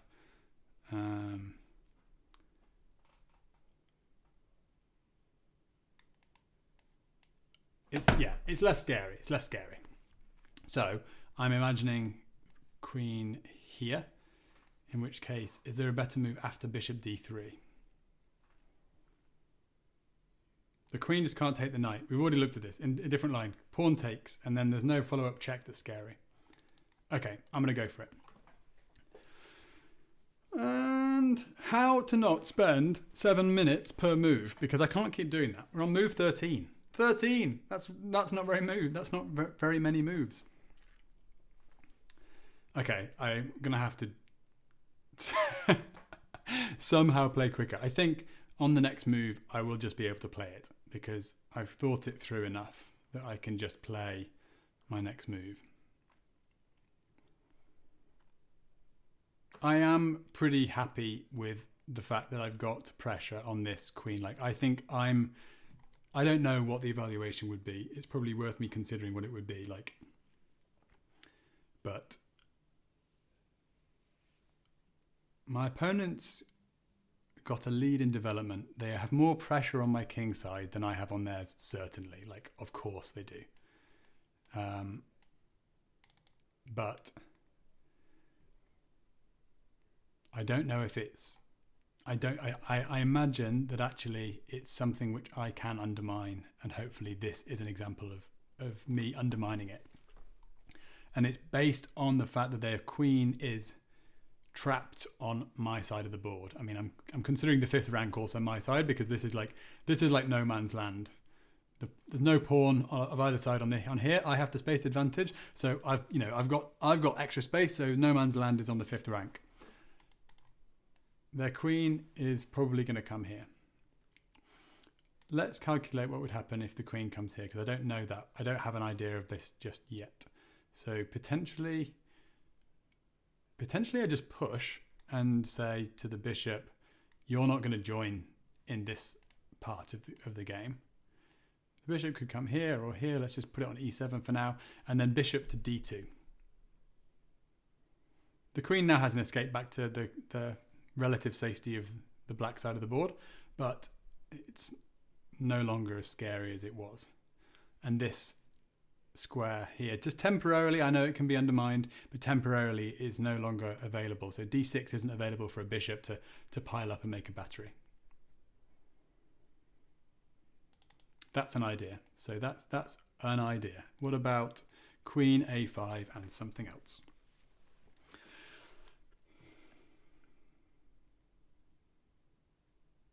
Well, I want to be developed. I want to be a developer. So I don't want to just start doing this and this necessarily. It could be an idea, because that's 2 moves of mine and they just have to make 1 move and then they've sort of alleviated the issues. And in that line, the bishop's still here. So I know I can push it. So okay. But I think I'd rather get my pieces playing. It's how you should play chess. I should have my pieces. My rook should be connected. They're 1 move away from the gate and their rook's connected. I'm 2 moves away. I'm white. I should be ahead in development.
queen a5 and bishop here and bishop here, which I didn't like because it just brings more of their pieces into the action.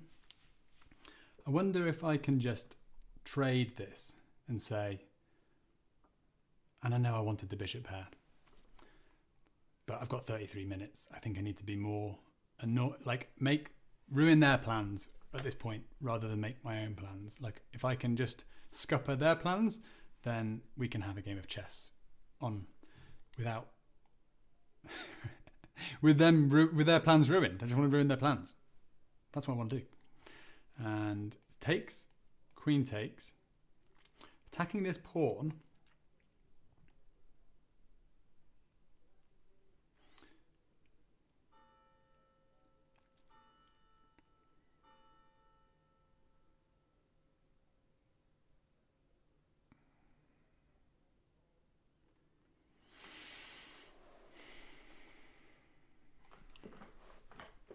Yeah, I'm not a massive fan of this. The queen is now like I've got another thing to deal with. Don't want to give it the pawn. I could do this, but then they take another pawn, and so they were still up a pawn. But my rook's very active at that point. My queen can't come in because there's stuff in the way, but the rook is active, and then the queen could go here. Interesting. Oh no, because the queen's here now. The queen's here. Okay, I can't just go there. I can't just do that. How about I play an active move with the idea of putting my rook on b1. Now this is broad. This isn't broad, not deep, is it? That was far too deep. Let's just go broad, not deep. Queen a5 in this position. And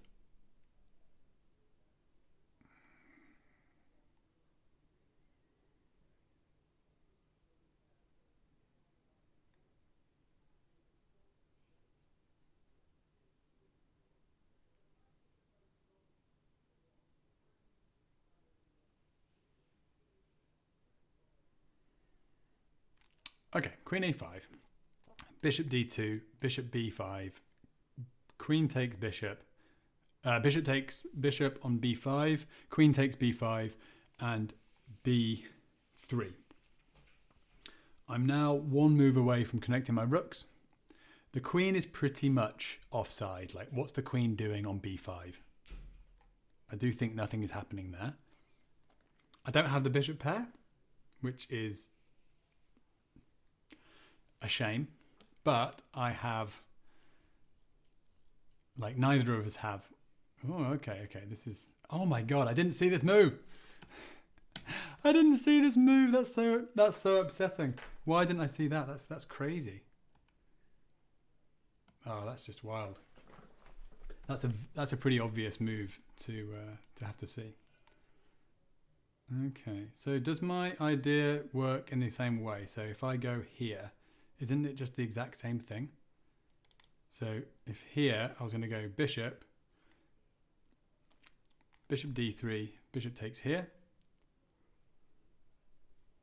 No, it doesn't work in the same way, because the recapture is with the queen, with the knight, and it's not.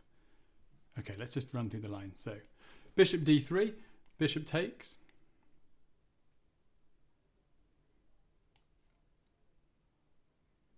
Bishop takes queen. It's not going to recapture, obviously, so it has to go bishop takes queen here.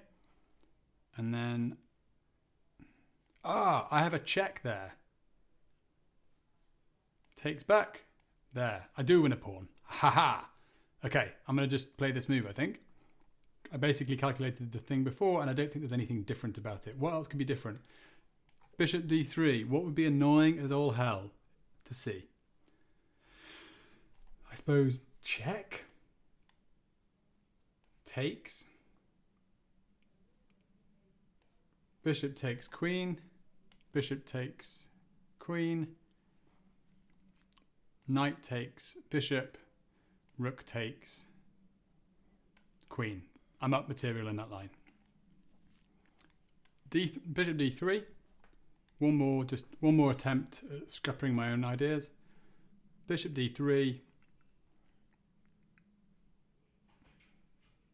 I can't believe I missed this. It's crazy to me that I didn't just like double check. I just like, yeah, it has to go along here. It's the only way that it can go. Okay, need to get out of that headspace. I'm not actually annoyed at myself. I am just like bemused at how I was so sure and just missed it completely. That's mad, crazy to me, as I've already said a few times now. So bishop d3. What else can they do? They can't play here. I'm double checking everything now. They can't go to any of these squares. They can't go to these squares. Yeah, I should double check all this. Here, I just take. Here, I just take. Double checking everything. What legal moves do they have? Here, I just take. Oh yeah, okay. So here, take. Fine. All right, I'm playing it. What a world I live in, where I'm missing Queen E4. This bishop's had a fun time, hasn't it? Well, it was more like that, wasn't it?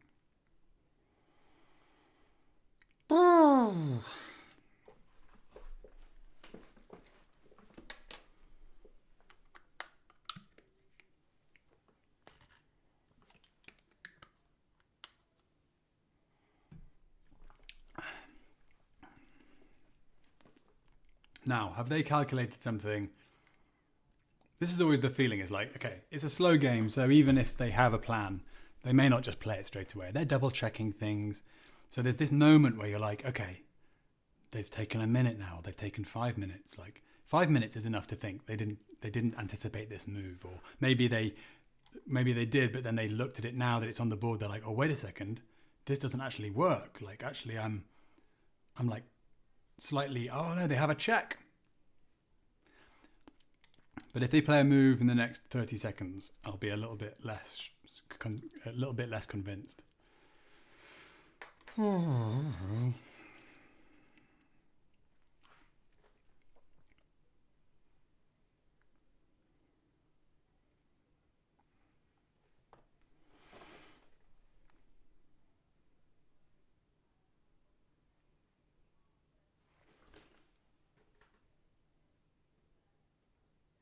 All right, I'm nip to the toilet.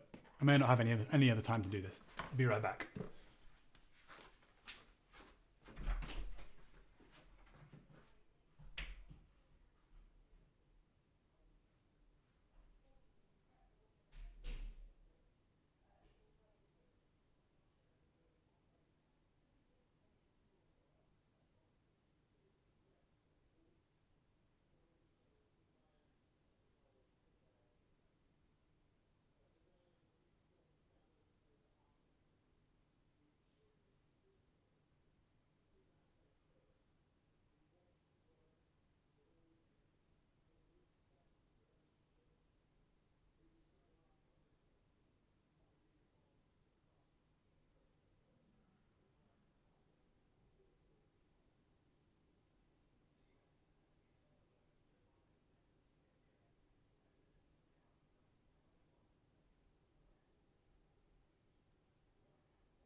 Okay, that does feel nice to come back and they haven't played a move yet. Not like I'm not incredibly confident based on that, but it's nice to not come back and go, oh no, the queen can give a checkmate that I missed.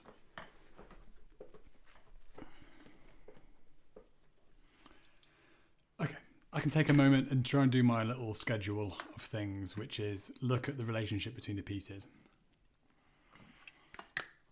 So, something I haven't said out loud, I don't think I've noticed, since this queen moved, obviously I was a bit shocked by that move. This bishop is undefended. We have an undefended piece. This bishop is defended just by a knight. If I could get my queen, I'm going to have a lot of nested ifs now. If I could get my queen, and if this pawn and this knight weren't here, to d5, I would be forking those two pieces. It sounds ridiculous, but actually that kind of thinking is like really good. I think that's how you that's how you tend to get puzzles. You're like, okay, I've got a puzzle.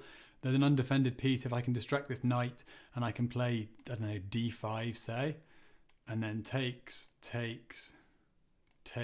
and takes. What? Look at that. Forking the two bishops. And I never see that kind of thing in a real game because I'm not thinking like with my puzzle hat on. But even just now, I just basically explaining it to you. I think that helped me a lot. So there you go. Queen d5, that'll be it. That'll be the move.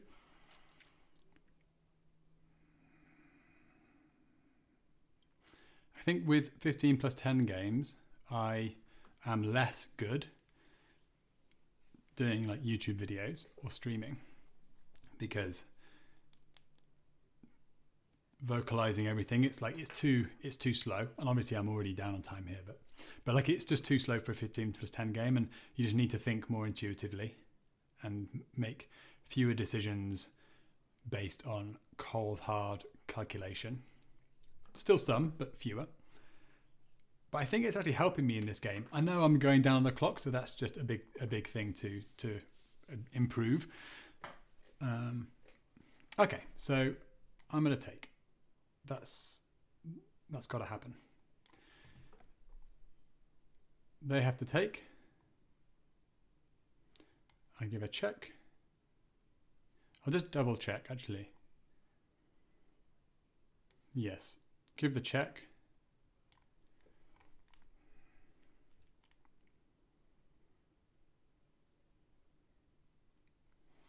That pause tells me they didn't see this move. Because they played the other one, they played the bishop take straight away. Okay.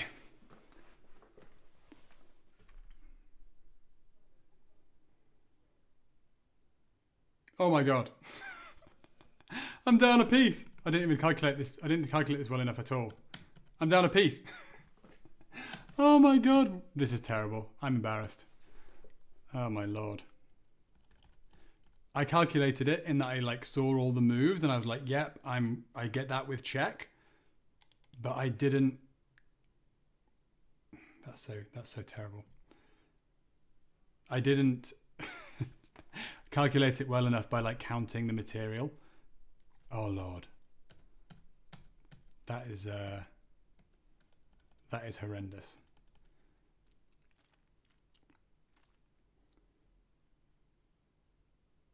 So in this position, I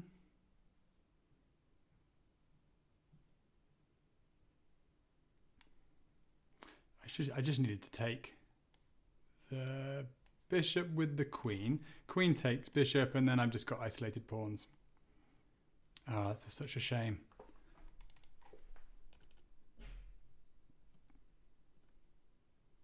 I've done that before as well. Like in quicker games. I don't think I've ever done it in such a slow game. But like in quicker games where I just don't do the literal like, okay, I'm going to be up this. I even sat back and went, huh. I'm down a piece. That's weak. Okay, that's a shame.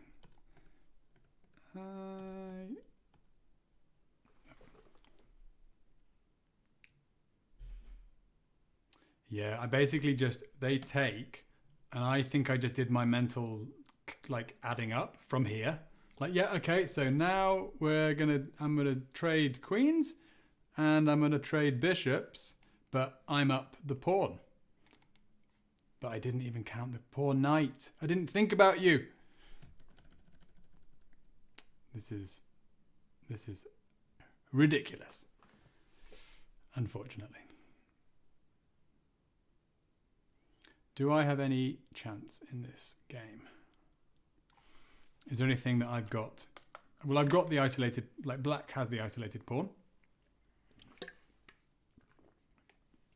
But I am embarrassed, so there's that. There's the negative psychological damage of just being down a piece without even knowing. Like I didn't go, oh no, I'm down a piece. I sat back and went, oh, I've just noticed I'm down a piece.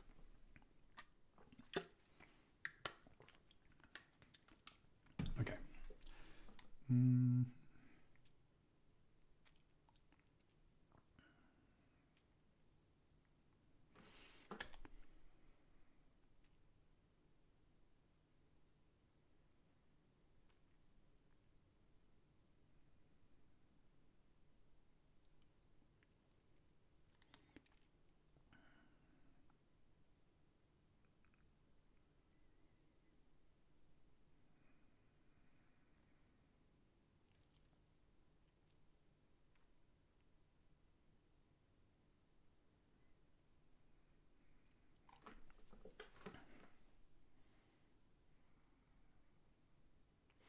So I'm trying to think of if there's any plan that I can conduct, like conceive of.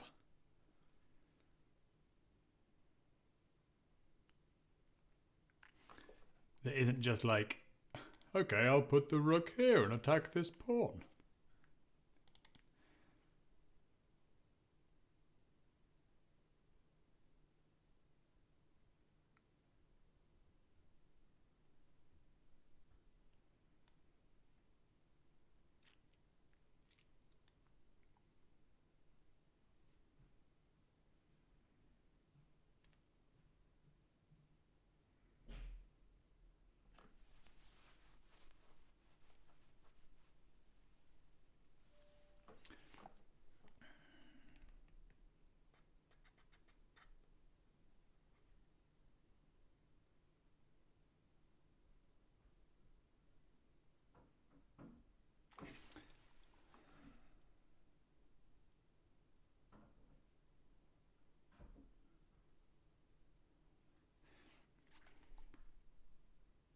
I was thinking of getting the bishop away from this diagonal.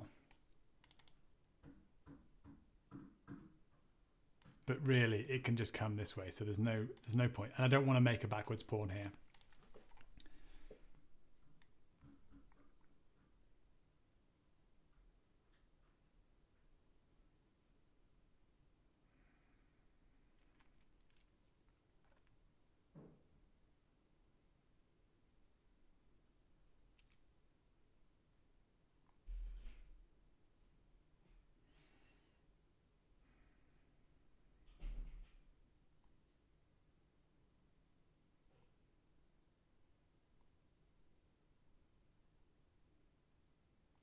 I'm going to try and go after these pawns.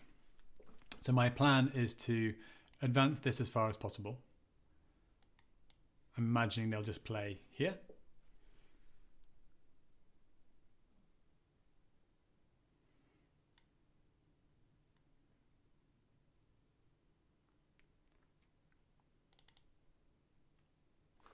In which case, I don't know exactly what I'd do in that case, but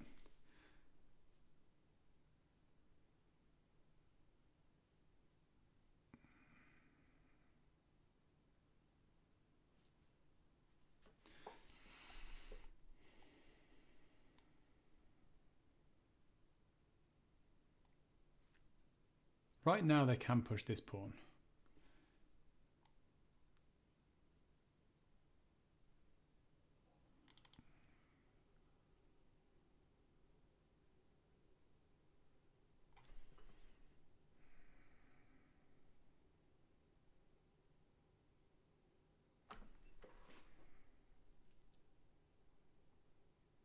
Yeah, I'm a bit lost without the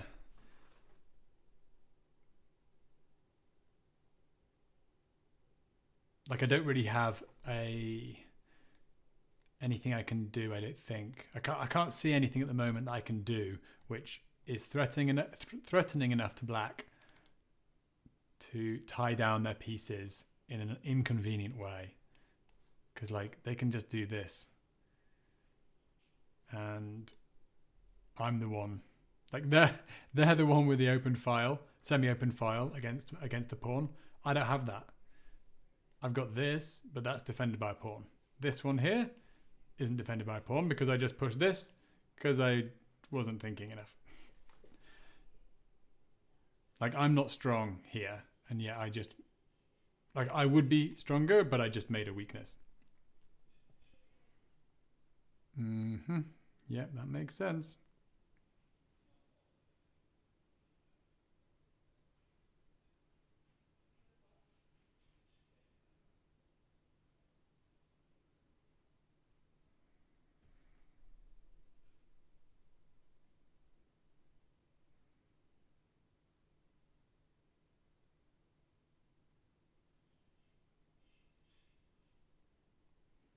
I think I have to push. And I may just resign quite shortly because I feel like I'm down a piece, but even if I wasn't down a piece, I'm the one on the back foot, like independent of the piece activity, I think. I mean, it's maybe not independent. I think because I don't have a light squared bishop, I can't use the light squared bishop as a defender, for example. Okay.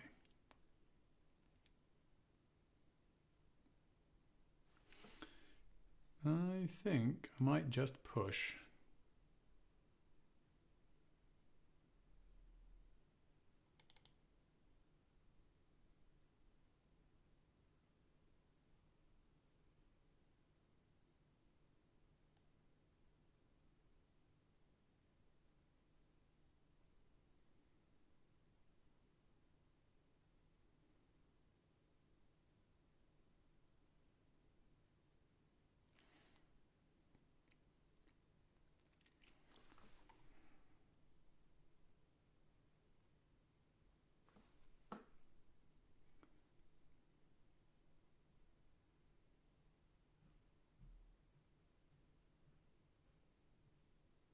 The problem is, if I push, they can just come back with their rook.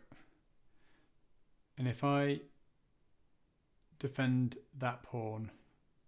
Oh, no, they can't come back. But if I push and they do this, I've got to find a way of keeping this defended. Maybe just here, because then they can push back, go back, and then I can do this. Okay, I'll do that.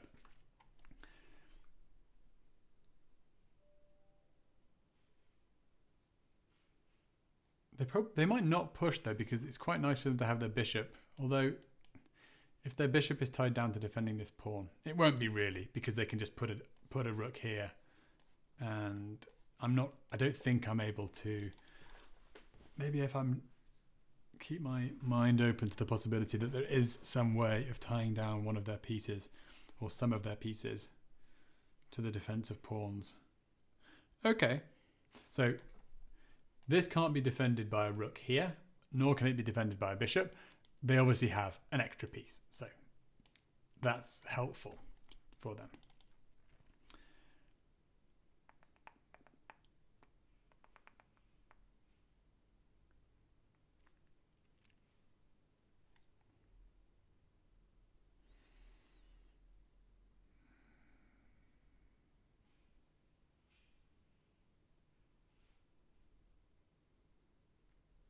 So I can't go here straight away, lose a pawn.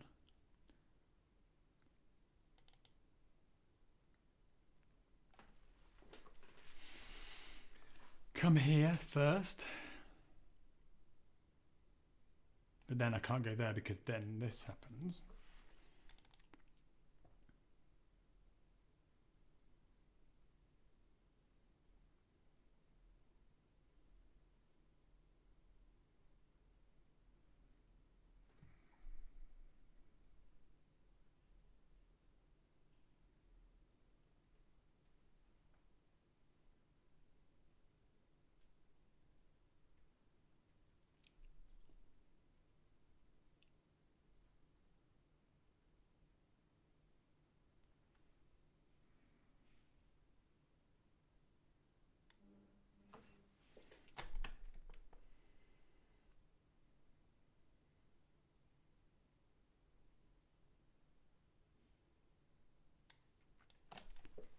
I think the only way for me to get out, I'm just expecting this and then this. I don't really have an answer to that.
Okay, they don't even need to castle. I'm not threatening anything.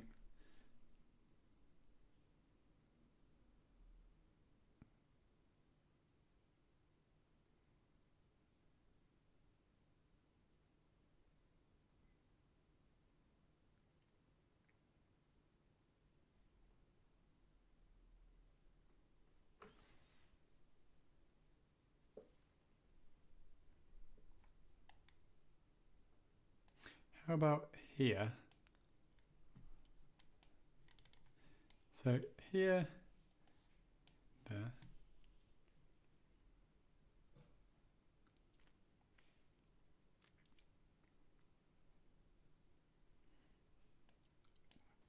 There.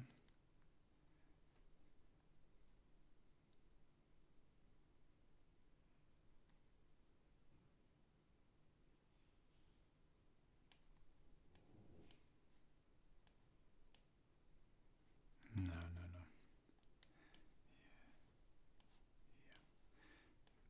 Pawn G5. Yeah, I'm just shooting the dark. I'm just like trying anything to make this work, but I can't do it, I don't think. So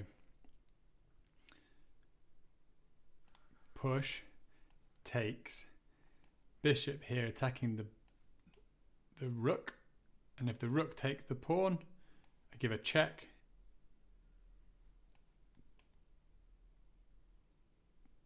Knight takes bishop.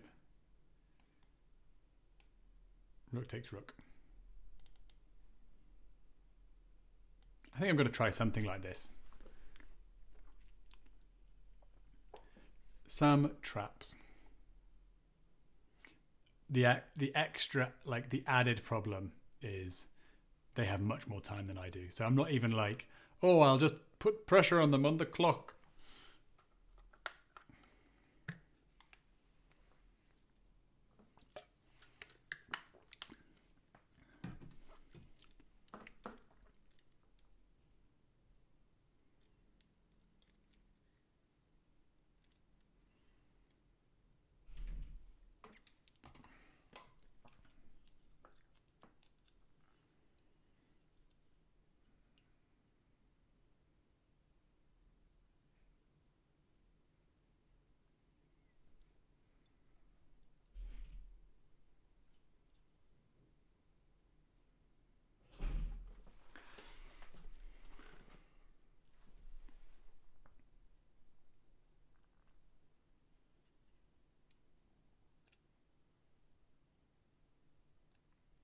I mean, they can just play h6 and say, fine. You can push pawns if you want to push pawns. I suppose if they play h6, I could push h5 quite quickly.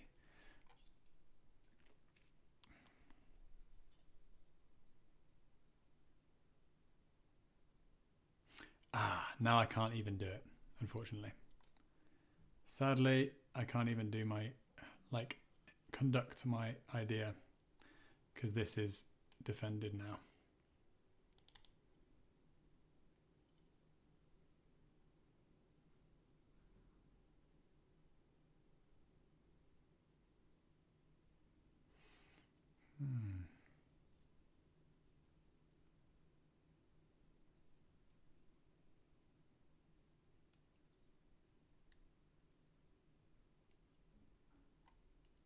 I did this to myself. Obviously I lost the piece, but then I just I just made the worst pawn moves I could possibly imagine. Like White's looking at that thinking, fine, yeah, brilliant. Nice one. Do that as well. Like backwards pawn. No idea what I'm doing. I don't think I don't think I could have made worse pawn moves, unfortunately. So I didn't really give myself the opportunity to try for tricks because I just had no clue what I was doing and made the worst decisions. I'm like, oh yes, I'll fix this pawn on a6.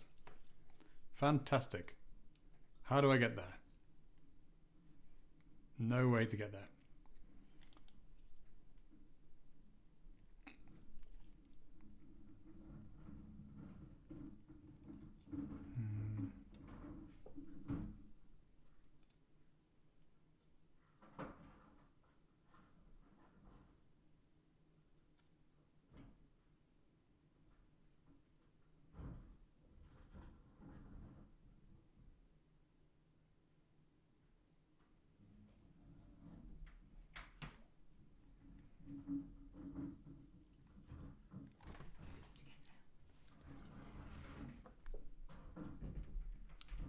I don't know if I've got any ideas, unfortunately.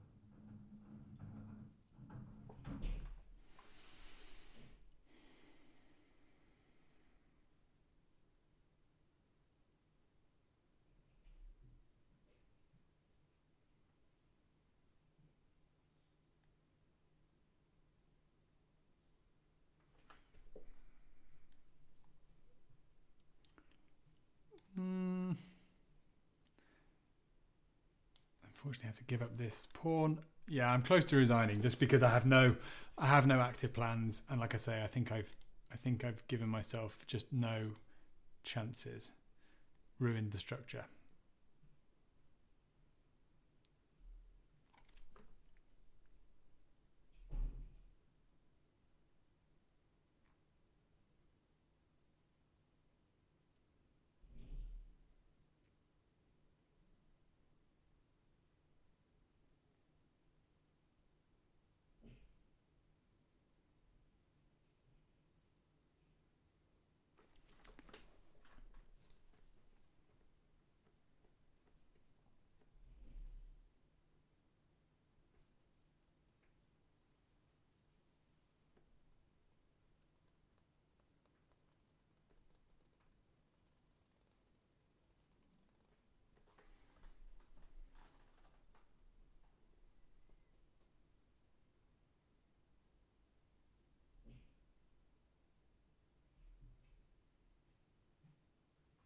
Yeah, I've got really no.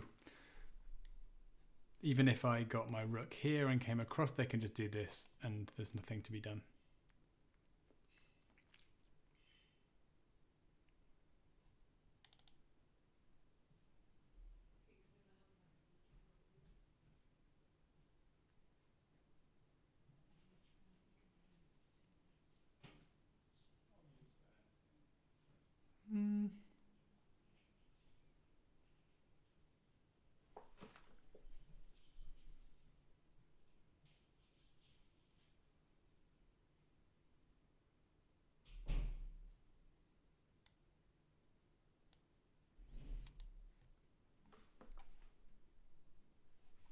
Might try and get my rook here.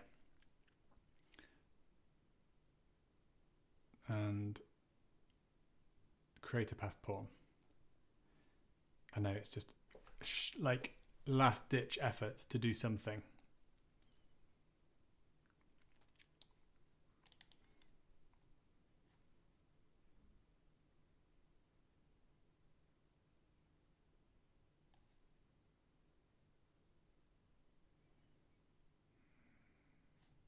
I think if rook b8, then even that idea doesn't work, or doesn't.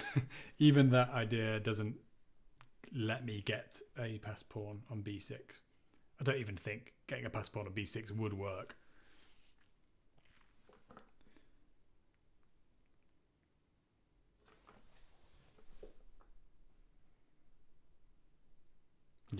Yeah, that's unfortunately the case.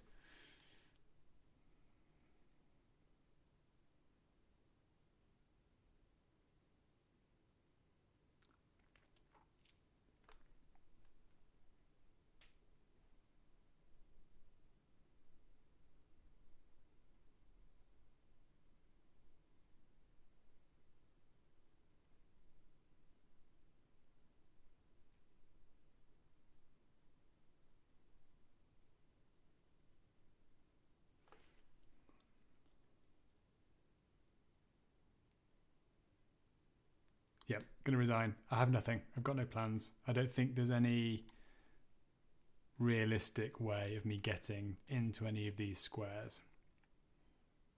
Black just has too much control, and my pawns are just on the worst.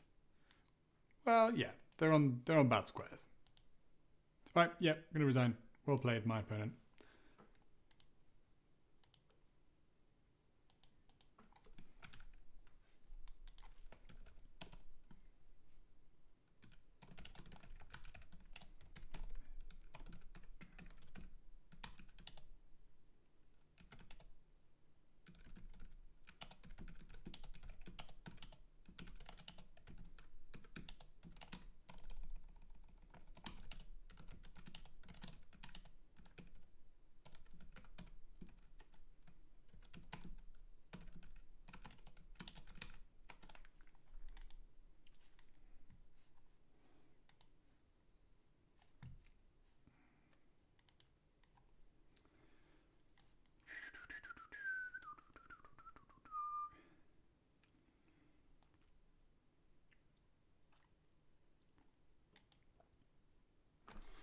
Hello, everybody. All right.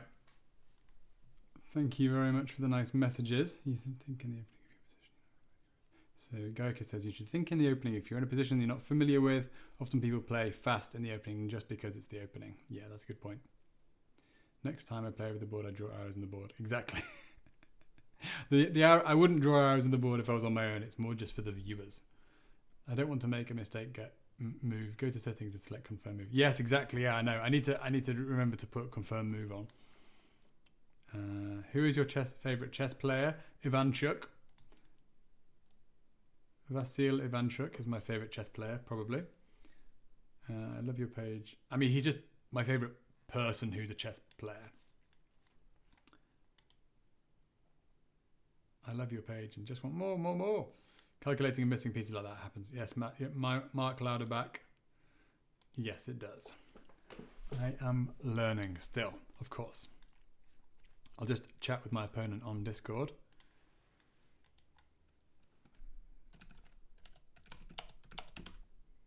All right, I'll end the stream here. I'll chat with him about the game. Thank you very much for watching. I'm sorry that it was like pretty... Oh, when you move the bishop back, you had second thoughts for sure. Can I elaborate on thinking when you move a bishop back? Do you know? Let me just... I'll just give me 1 minute. Give me a couple of minutes.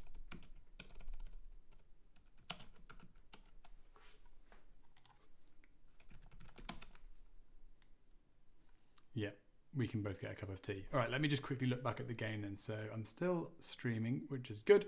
And can you elaborate on your thinking when you move the bishop back? So when was that? Which move are we talking about? So here now, if you're still there, Matteo, do you mean this move?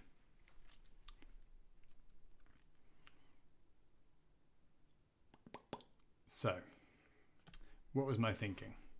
Well, if I don't do something, so say if I just say, let's go to the analysis board. Say if I push this pawn and my opponent can take, and if I take back with the pawn, then my pawn structures damage in front of my king and my opponent can start to like do stuff against my king side, and my basically the pawns, if possible, shouldn't be pushed in front of the king.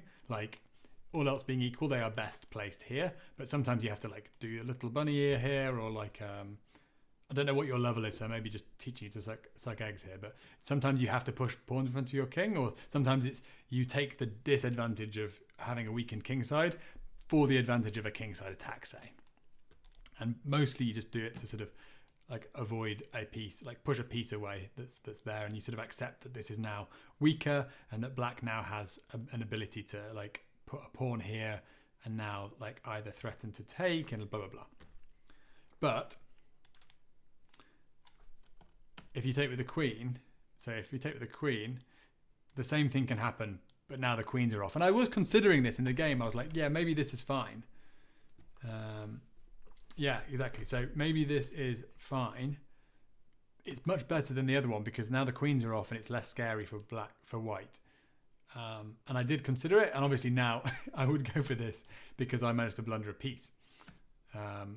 My other option, what was my other option? I think in this position, I think it was just,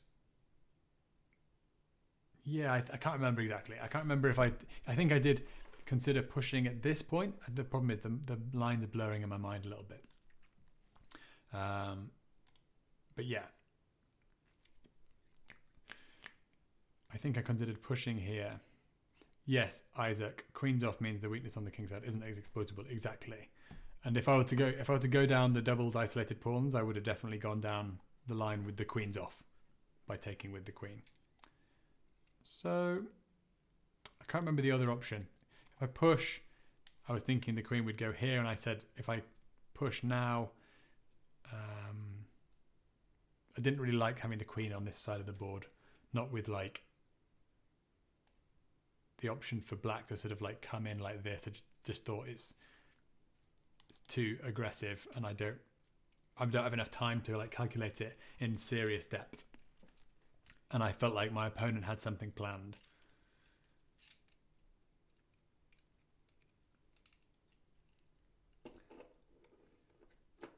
Yeah, well, I mean, you're absolutely right. I wasn't keen to do it. I wasn't keen to move the bishop because exactly like you say, it was losing a tempo.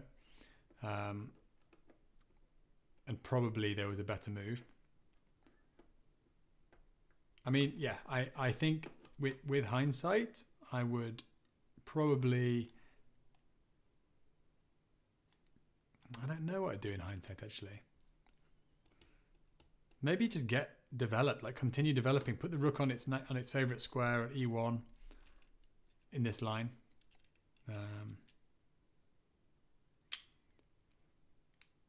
But yeah, I think I would avoid, like in the actual game.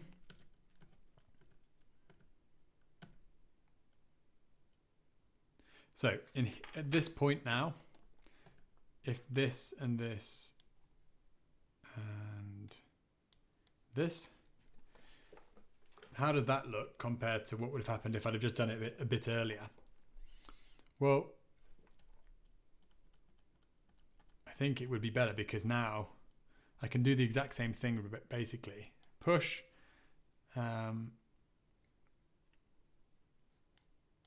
Here. Here. And let's say...